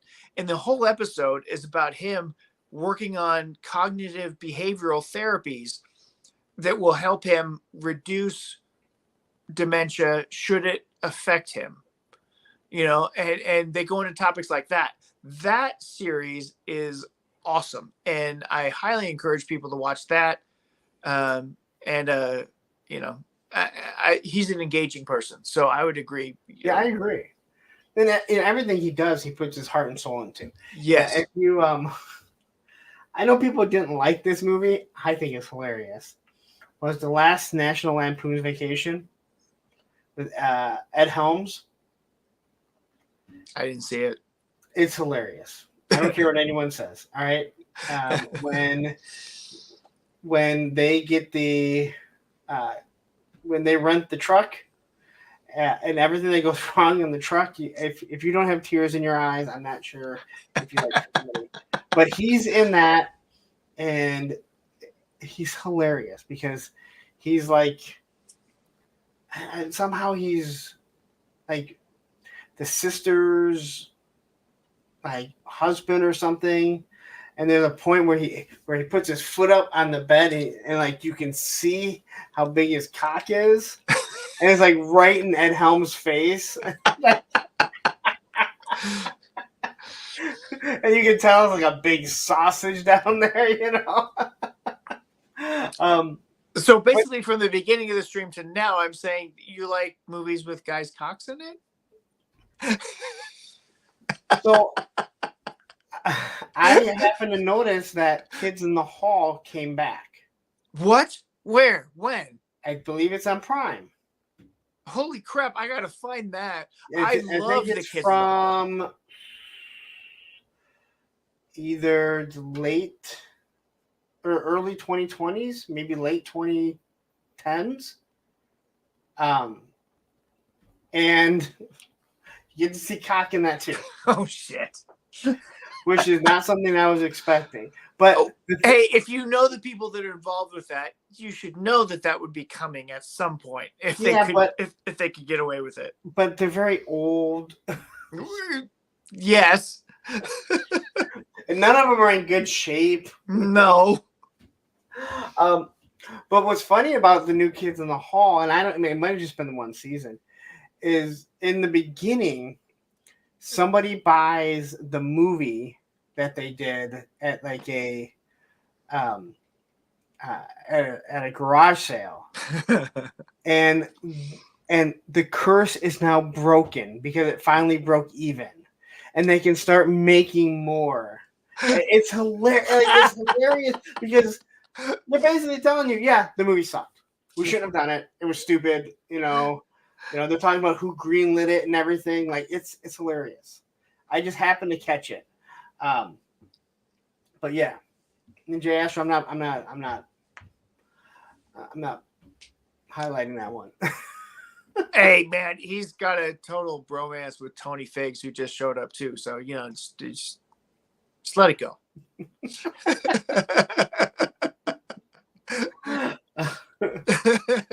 Listen, I can't help it. That like, hey, listen, Tony's awesome. We love Tony. I wish I had time to spend on the phone with you guys. Yeah, I have a lot of time, and he has a lot of time, so we end up talking a whole lot.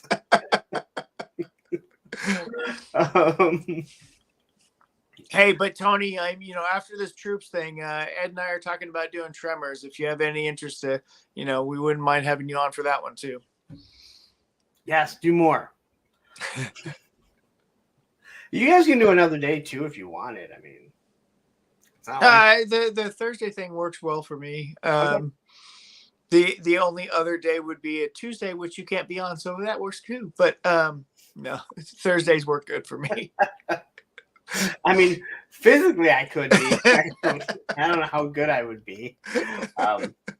Especially now that I'm working out again. Like I'm just like, oh, I gotta go. Like gotta go to the gym.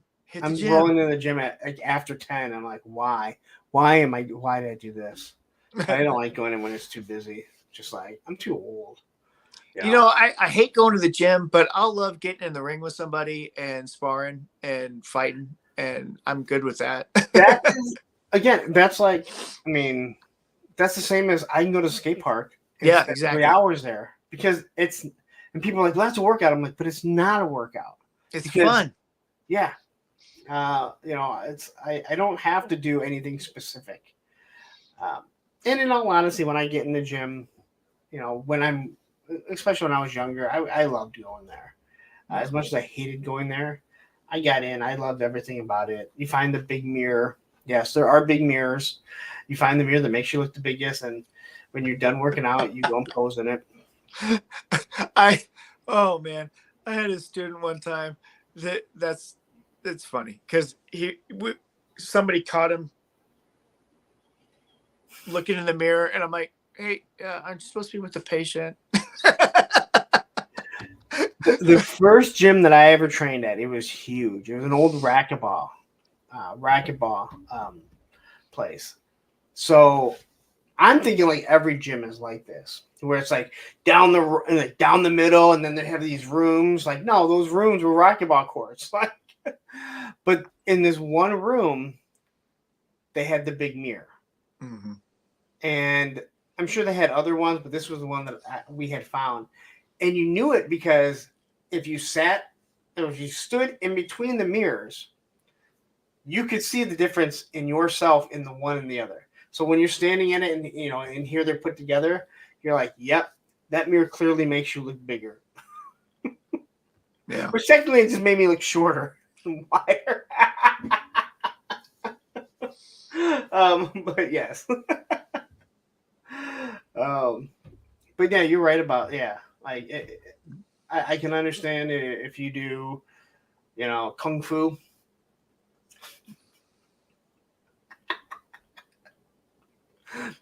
That's more enjoyable than going to. Don't get me wrong, man. If someone said, "Hey, so you scooter," I'd be like, "Fuck you." Well, so my brother-in-law had his best friend, and he was totally hammered one night coming back from the bar, and he's riding the metro back home, and some kids approach him, and they look like they're aggressive thugs, and he goes, "Back off, man! I know Tai Chi," and they're like, "Whoa!" and they walked away.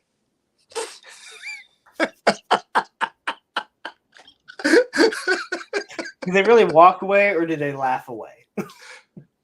No, they looked intimidated and walked away because he was sincere in his belief that his Tai Chi would help him.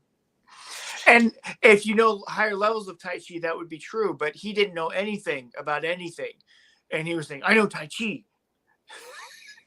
When that's so I used to deliver medical supplies. We went through Detroit a lot, right?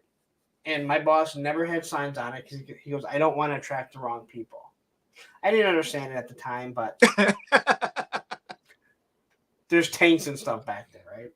So we drove this big white van, and he said, like, if you ever cut someone off or someone ever comes up like angry towards you, push yourself up so you look like you're bigger so you look like you're bigger in the van, right? Yeah. That's what I've done. Yeah. I go, what happens if you have to get out? He's like, just don't get out. Yeah. like just intimidate them so they don't want to. Yep. What if they want to? Don't. Like they've called your bluff, all right? Darren, no, I don't think we're gonna do that. No ninja chopping, no Judy chopping movies. I mean, there's something to be said for those Michael Dudikoff movies. And the last one he did, they called Snake Eyes for some reason. I don't know. It just didn't make sense. Matthew doesn't believe in ninjas. I know ninjas are real because I can look back there and I can see one. Actually, I can see three. I can see my O-ring one. So I know they're real, right? They would not make an action figure if it wasn't real. Along with the guy with the armored mask on.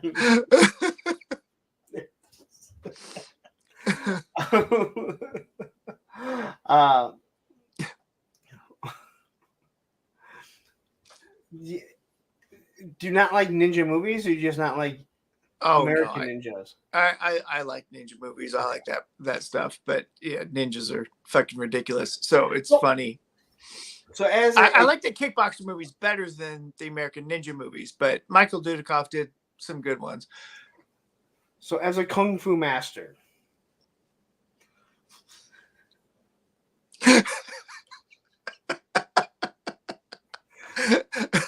as a martial artist. And this is kind of out of your realm, but and we've discussed this, but I don't think I ever heard how you feel. How did you feel about The Last Samurai?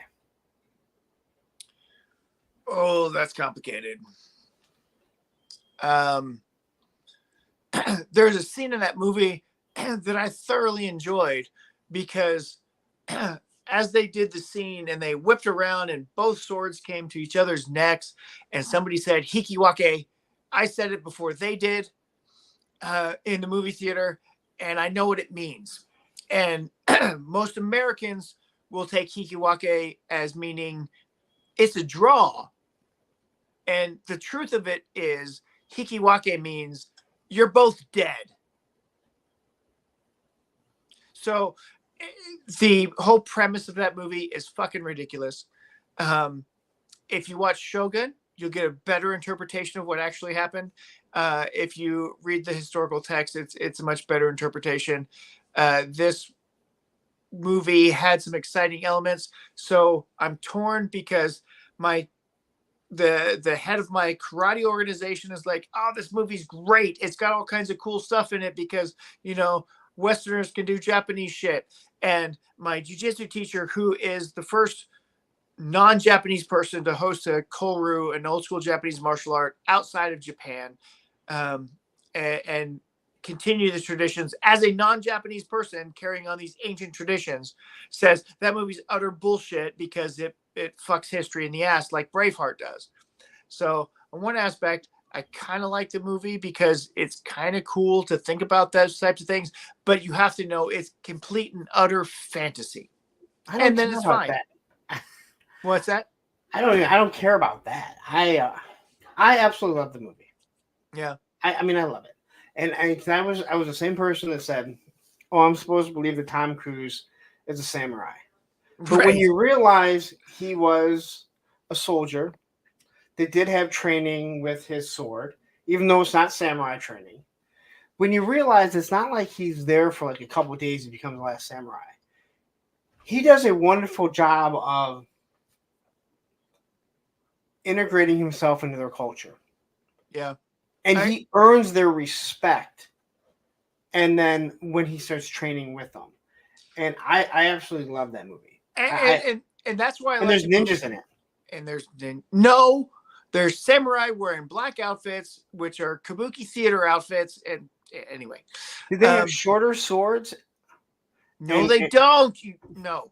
So okay. So what people call the ninja toe was a sword that was made pre 900 AD.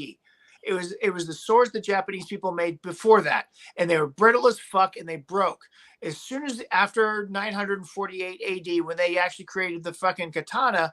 No other sword is comparable, and you cannot deny the engineering factors in that sword. And so no intelligent person would use a fucking ninja toe, a straight fucking sword, based on that, because it would be a fragile piece of shit compared to a katana. But hold on one second. Hey, guys, earmuffs, because he's talking bad about you. All right. Which is why I was pissed. Which is why I was pissed that the gridiron loadout for Storm Shadow came with fucking ninja toe and not fucking katana. Which is why I had to replace it with Marauder's katana to make it appropriate for the fucking dude to use. But anyway. Tom Cruise makes great fucking movies. Yes, he does. You can't deny it. He spends his time and effort making good fucking movies. And he doesn't make a movie that he doesn't think will be a success. And he wants to make it a success. So whatever you think about Tom Cruise, his movies are decent. And people say good things about him. They do. Like when he's on set, like family is first to him. Yes. And again, I don't agree with his weird ass shit. He makes good movies. He actually seems like a good person, but all in all, he's not Masterson that we know of. Danny Masterson. Yeah, I mean, if you dig down into it, Tom Cruise is gay. You just won't admit it. Whatever. I mean, whatever. I don't care. It doesn't fucking matter. Obviously, I've talked about liking the movies with cock in it, so. I mean. Well, I mean, he has had girlfriends, but he always dumps them as soon as they turn 30, I think. They're over 18, under 30, okay? Over 18, under 30, yes. Yeah, that's his age range. Tony, those katana are freaking amazing, and you can get them for $2 to $3 a piece, and they are made of the best materials, and they work the best with all of the 1/12 action figures, in my opinion. Those katana are far better than any of the others that I've ever received from any other company. But yes, I show for Tom Cruise movies. Earlier, as I mentioned, Mel Gibson movies, even though I've never seen the Lethal Weapons. Oblivion and Live, Die, Repeat are some of Tom's best stuff that has been done in more recent times. Both of those movies are phenomenal, and they came out in a relatively close period of time. And, except for The Mummy, his movies have been very successful for him, and I think he's done well with them. So I love Minority Report. That's a great movie. And he doesn't do just like his movies make you think. Yes. Maybe Top Gun didn't. Well, I mean, that was a long time ago. It was a long time ago, and he was pitching. I mean, he was, trying to make his way and stuff. But I think there are still things to think about with Top Gun. Yeah, Need for Speed. The Need for Speed, the military-industrial complex, and the conflict with certain enemies. There's some things to think about there, but yeah. Never have your best friend as a real, because you might kill him. Well, I mean, at any point in time, anybody can die in combat, and that was the point, right? But you have to get back in the seat. You have to get back on the horse. You have to keep going. And we all tried to recreate it with our Sky Striker. Well, hell yeah, we did. Of course, that's what the Sky Striker was built for, was to recreate Top Gun. That's why we all wanted it, is because we had the G.I. Joe TV series, we had this toy, and then we had this movie that came out. We're like, fuck yeah, we all need a freaking Tomcat. And even though over the past few years I have fallen in love with the F-22, I still will say that the F-14 is the best looking fighter plane when it's on screen. It's gorgeous, but I will say the F-15 may be a little bit better. So, So I think the F-15, F-16, F-18, they all look the same. No, they don't. The F-16 and F... They look very... F-16 and F-18 look similar. Yeah. The F-15 does not, in my opinion. The F-15 looks different. But I also go back to Leader 1, right? The GoBot, the ripoff. Which one does Chappie fly? Chappie flies the F-15. Yeah. But there's something about the swing wing. There's just something. There is. The swing wing is sexy. Yeah, totally. And as much as I love seeing the F-22, and I really fell in love with it when I went to the air show here, and I watched everything that I could do. It looks so much better than the F-35. Yeah, the F-35 was. It looks fat. Maybe that's why they call it Fat Amy. It only has. They do and I don't know why, but after Top Gun 2, I was watching all these things about fighter pilots talking about Top Gun, and they're like, nope, they use correct terminology. They do correct maneuvers. Yes, they're too close, but this is also to entertain people. And if we did that, if we showed that snake thing when they go on the snake spiral, in real life, you're so far away. It wouldn't fit on. So you have to be close. But that's a real maneuver. And after watching, they kept referring to the Fat Amy. And it's the F-35 for some reason. I don't know why it's called the Fat Amy. Yeah. But yeah. I love aircraft. Being a pilot, I flew a lot of stuff, but mostly prop stuff. But Woody, I'll disagree with you on the fact that Fallout was freaking amazing. I love Fallout. I have my issues with Dead Reckoning. And the part two, they had to do massive reshoots because of the backlash that they got for it. And so they had to make some changes. So we'll see if they can make Dead Reckoning Part 1 better with Dead Reckoning Part 2. But Fallout was the best besides Mission Impossible 3. Those are the two best Mission Impossible movies, in my opinion. Mission Impossible 3. I believe I might have seen Mission Impossible. I don't remember if I'd seen it. I know I didn't see 2. I was in Dallas for training, and I was at the mall. Which one? Prestonwood? I have no idea. Galleria? Probably Galleria. We're in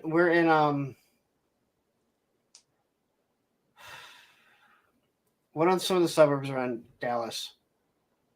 Oh, there's a I plenty know of there's a them. whole bunch. Yeah. But if you name one, or I mean, Garland, Richardson, Plano, around Dallas, Highland Park. it's right by the airport. Oh, so it's more Fort Worth. So you're talking Arlington, Irving. Irving. Okay. So it was a mall there, and we're Irving Mall. Yeah, that's a good one. so I'm walking by, and I'm by myself. I have nothing to do, and the guy's like, "Hey, why don't you come watch Top Gun 3?" I'm like, "I haven't seen the first 2. I don't care." And I'm like, "You know what? I don't have anything else to do." I went and watched it, and I came out and I went, "I gotta go see the other 2." It was that good. It was that good. So Mission Impossible 1 pissed me off because I was a fan of the original TV series. Okay. And it wasn't very well done. It was okay. The second one, I was kind of meh about. But the third one, again, when J.J. Abrams is directing and not in control of anything other than directing, he's halfway decent. And when he directed that movie, he did a great job. And he set the whole new tone. So after 3, the tone completely changed in the Mission Impossible movies. And it was for the better. Because that movie kind of kicked off the Mission Impossible franchise. I agree. Yeah. When you watch the first 2, you don't think that they're bad, but it is one of those things where, like, if after the second one they wouldn't have continued, you'd be like, I understand why. It's kind of like, and that's the reason why it bothers me that they didn't do a second 18 movie. The first 18 movie was very entertaining. They had plans to do a second one. I know. The budget or the box office wasn't good enough. Yeah, well, it sucks because that movie was very entertaining. It was way better than it should have been, and people are poo-pooing on it now, but you go back and watch it. It's a good movie. And if you watch The Losers right after it, you realize it's the same fucking movie, and The Losers is a good movie too. Again, they fly a tank in it, and I can honestly say I don't think there's another movie that they've ever flown a tank.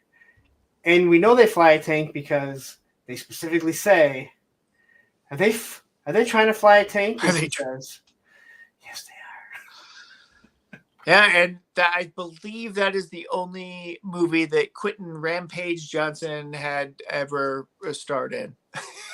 He was so perfect. He was perfect. No, it was a perfect casting, a perfect role for him. And if that had taken off, I think it would have been very interesting to see if he had gotten more into acting. The thing that I loved about flying the tank more than anything was when they start shooting it so they can repel. I've always been like, well, if an elevator just started falling, what if I was to jump right before it crashes? Wouldn't I technically be going the opposite way? Would I be okay? And I'm like, they just proved that it works. And I don't think physics works like that. It's hard to say. I would like to test that experiment, but at the same time, I do think that the propulsion upward against the fall downward would actually decelerate or slow down, because decelerate is not actually a word. I hate that I use that. Negative acceleration would slow you down enough that it would take some of the impact off. So I think there's something to it. Yeah, but it might still kill you. Possibly, yes. Or you just push the elevator down faster. That's always been my thing, because it's like, well, technically, I mean, if a plane went down, if I jumped out right before it hits, aren't I okay? I have a messed up mind. It's fun, all the stuff we think about. Evening Oz. I only played the first Grand Theft Auto a little bit. Yeah, I never played those games. Do they really fly a tank in? I did say in the movies, so Yeah.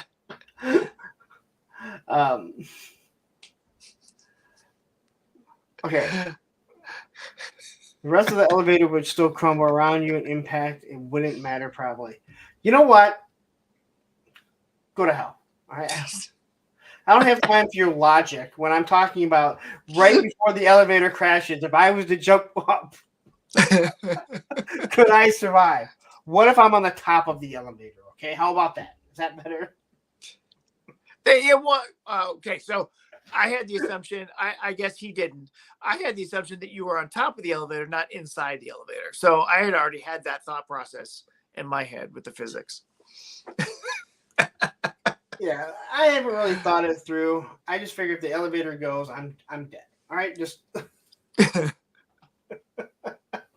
I figure I'm going with it because the elevator. Matter of fact, so today I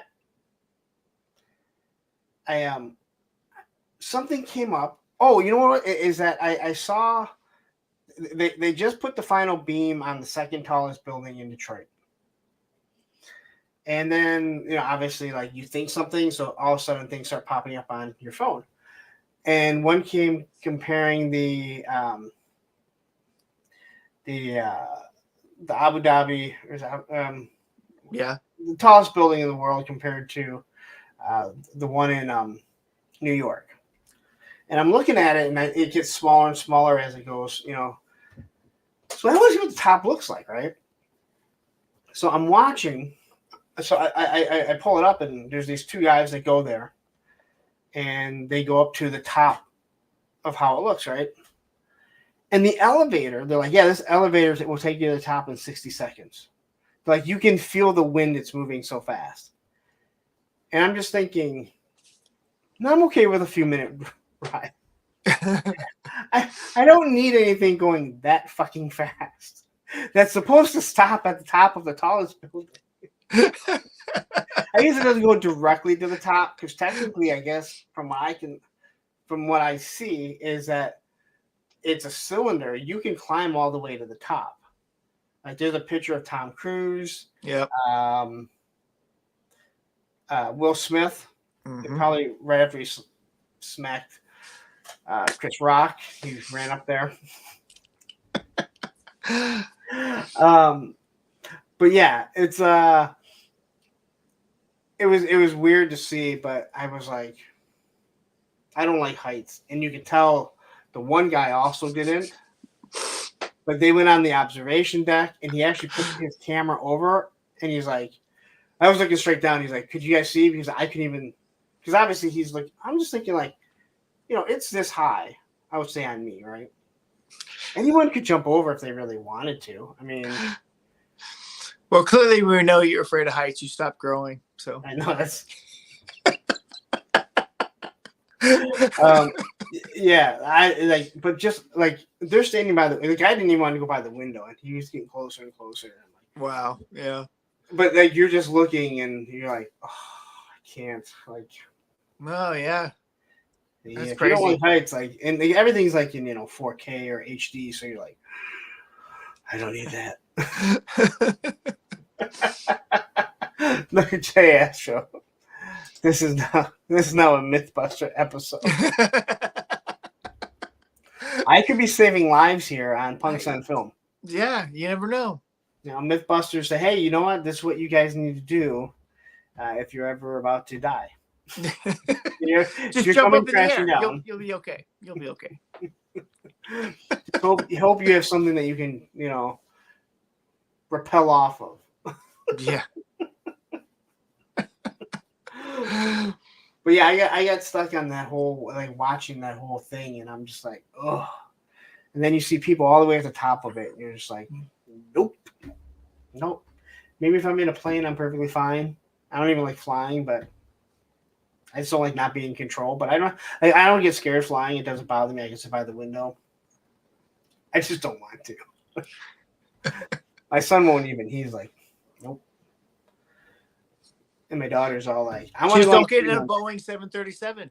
Just don't get in a Boeing 737. I'm just saying. What's wrong with those now? Well, Boeing has been shit on repairs and manufacture, and their 737 is probably one of the worst candidates right now. It's the most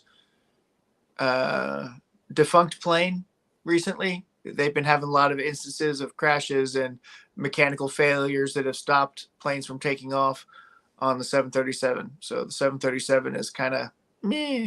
Don't do it. So you can test this myth. Find out if jumping right before impact into the ground out of a jumbo jet, if you can survive. Yeah, no. Okay. But you know what? At least you're not going to feel anything. It's going to be instant.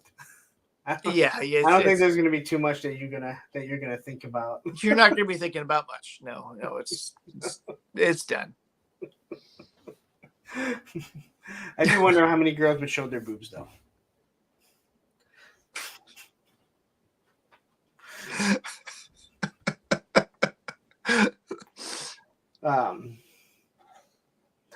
Well, what's Boeing fixing to lose a lot of dollars once these class action lawsuits going on them? Hey, yeah. Boeing's probably going to go bankrupt over the whole thing. Yeah, it happens. I mean, you can't just stop at a Pep Boys in the air there.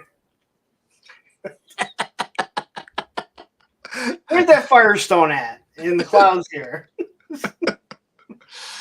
Well, that's God's Firestone, and you're already dead by the time you see it. That's God's Firestone. Oh. So, Tony, don't jump on a 737 on the way to Joe Fest. And I'll miss you guys at Joe Fest as I'm at the DFW Toy Show. So maybe I'll see Bobby's new reveal that he's talking about.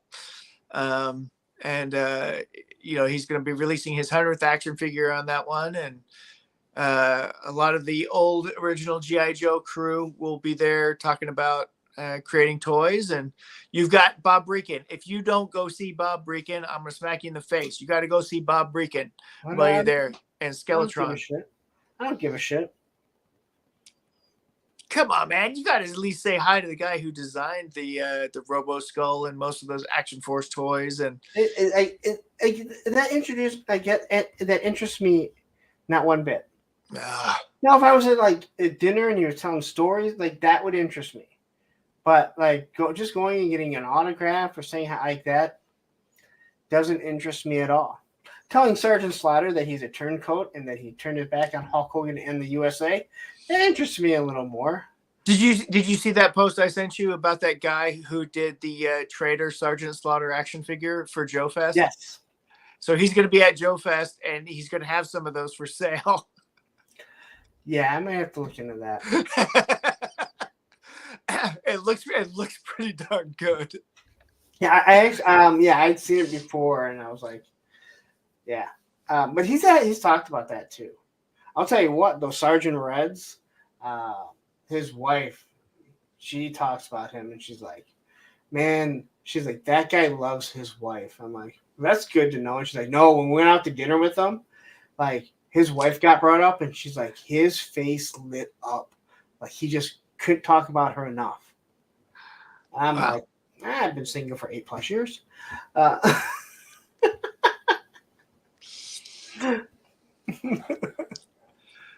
Bobby's always appreciated how many Action Force figures I bought from him, and you know, he was the only one that didn't kick me out of everything when I told a joke about Michael French, but whatever. oh, yeah. There's always this time. Yeah, I don't know how they're going to react to me or if they're going to, acknowledge me at all, but I'm going to end up running into all of them because Laser Pants is going to be there, and Frenchie's talking about coming, and Bobby's going to be there. I don't know if Weber's going to be there or not, but Bazigian's going to be there, and I would love to see Mark Weber and Kirk Bazigian interact. I would love to see that interaction. Why? I don't know. I feel like Mark is on a different spectrum than Kirk, and they may have agreed on some things, but I think they disagreed on a lot of things. Oh, okay. Yeah, well, no, it'll be interesting to hear how DFW goes. And like I said, for me, I know Tony said the same thing. I just listen. If someone said, "Hey, we're meeting a bunch of us," there's 20 of us YouTubers here that are meeting up at a mall in Montana for a fucking weekend, I'd be like, let's go. Hey, well, you know what? Codename Iowa. It's also a good show that you can go to, and it's very family friendly, and there's a lot of cool stuff there. And Brian Sauer does a great job with the artwork and the convention exclusive that he comes up with. I've enjoyed them, so those are cool. That one might be actually closer. Yeah. I was actually driving today, and I'm like, I'm already dreading driving home. That's why I took another day off. There's a good chance that there won't. Oh no, actually, I already said there's not going to be a Monday night show that night. Just not happening. It is not happening. Although I think Thursday might be a recap with having people on that were there that I have to meet. I'm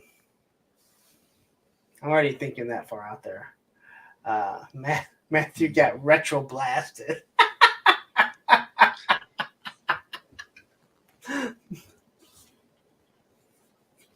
I'm not going. All right, I'm not going there. Well, I don't have anything else to talk about. It is after midnight again. I knew we'd make it past midnight. Your time, anyway. Yeah, my time, exactly. Hey. Oh, that's right. I was wondering why there were no channel members. Because we're on the other channel. There's no channel members on this one. Did everyone did their 30-day memberships expire? No. And I'm like, oh, wait a minute. So to anyone that is a channel member, I did change the time. It's going to be 10 o'clock because we're actually doing Sergeant Reds in the morning now. We were supposed to do it Friday night. We're going to do it in the morning. We're just doing the interview. So probably 1, 2 o'clock, I will be done because I do need to get some sleep. But I moved the time up to 10 p.m. So if you're available, again, you guys know, we're going to be talking a lot about May the Power of the Force. I'm going to be starting to send out dates that anyone that's going to be doing a review, this is what date you're going to have. And that will give people time to tell me if they decided not to do one. So then I can get a fill-in, a replacement, or whatever. But yeah, I want this month to be over. I'm not gonna lie, man. I'm just like you commit to doing this, and I think it's gonna be so much fun. But man, oh man, it's a lot. I understand why Hooded Cobra Commander's like, yeah, I don't know what's gonna happen for Cobra Convergence. It might not happen this year. Like, I'm done. And it's like, I don't really blame you. I haven't even got that far yet. I'm like, this is.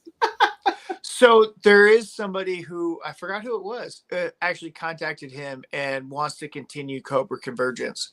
Wants to pick it up for him. Okay. So we'll see. I figured somebody would want to step up. Yeah. But it is, I mean, again, it's just a lot of work.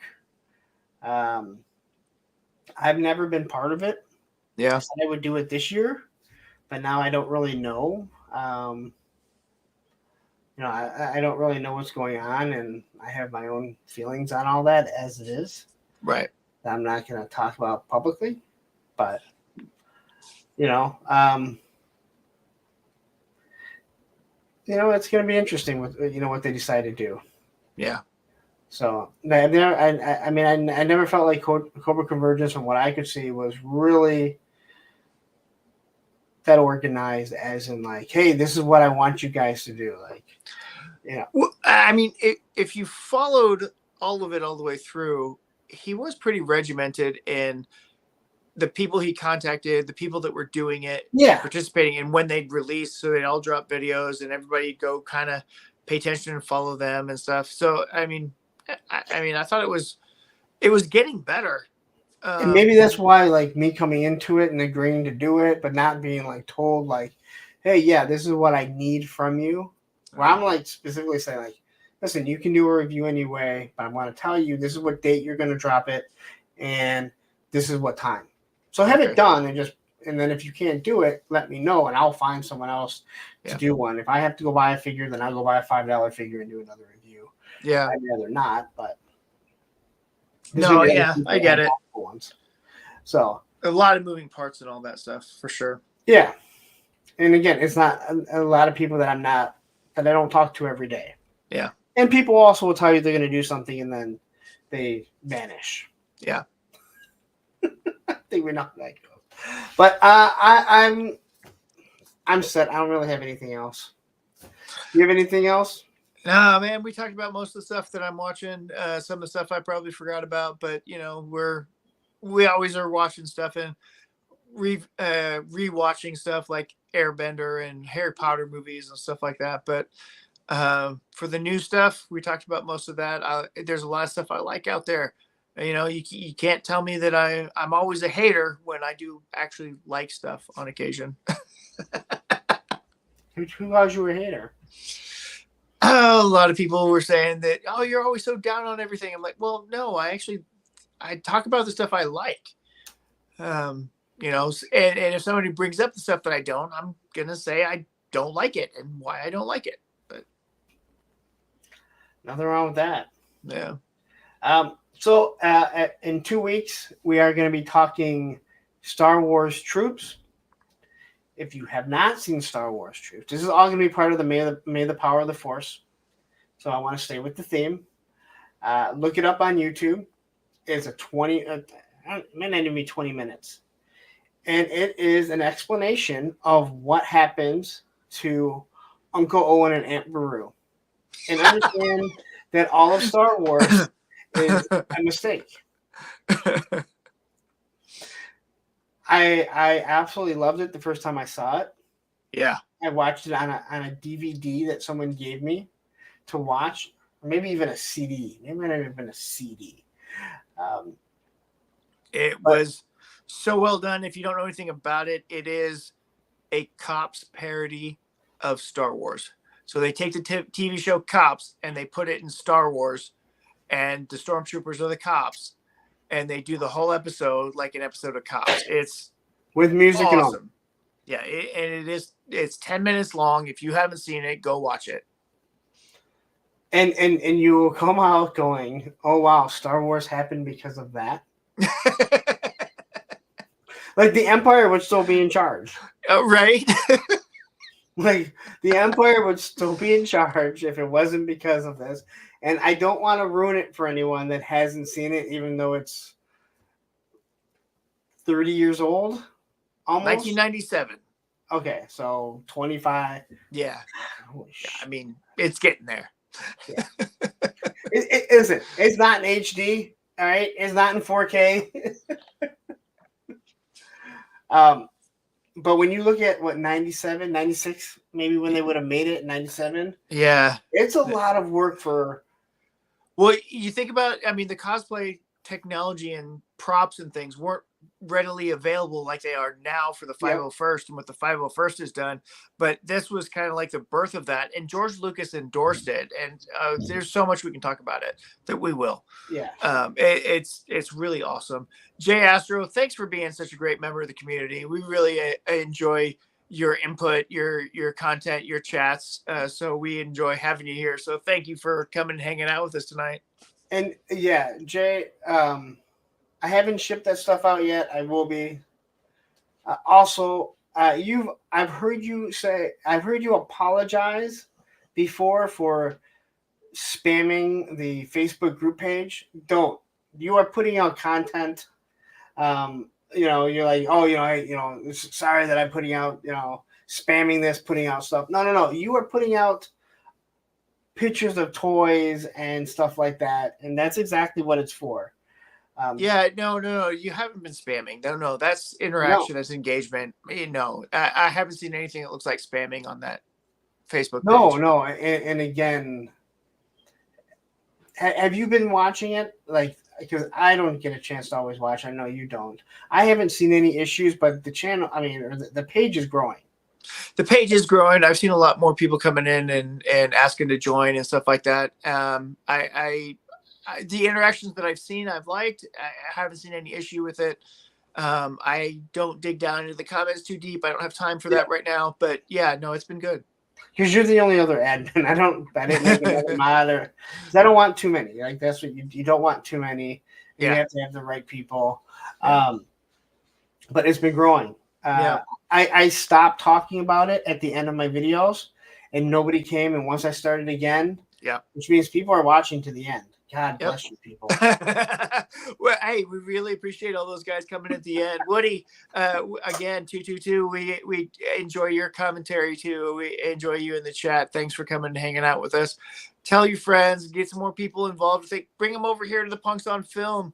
I like to engage with you guys too on some pop culture stuff. And, Pop Blunder's asking me to, help him out with his stuff too. Is coming up. So we'll see how that goes. So we enjoy you guys. Yeah. Thank you so much. And like I said, I want to get this off the main channel because it needs to be something separate. And there's very little toy talk, which I'm fine with.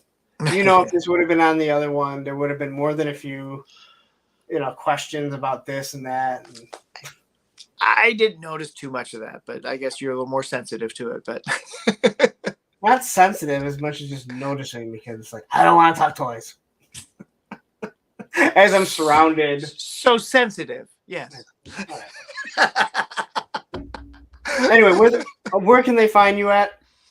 I am at Mamu's Action Figure Blog on Instagram and Mamu's Action Figure Blog 2 on Instagram, as I have two of them there, in case anything happens to my first one. But I post every day on my main one and occasionally on my other one.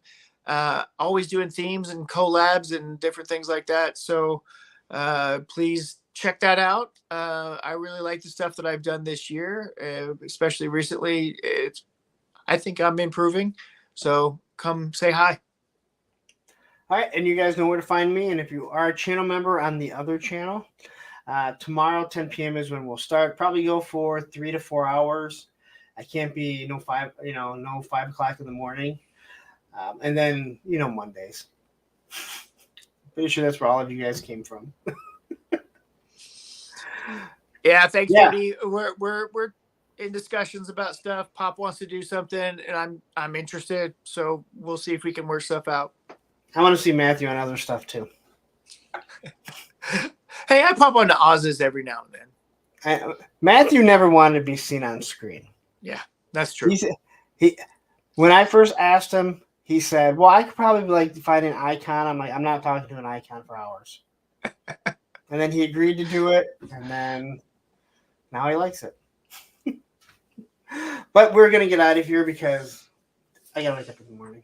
Yep, we all gotta wake up. I got 4 hours and 5 hours, and I gotta wake up. So you guys have a wonderful night, and we will see you all tomorrow night and then Monday. Take care.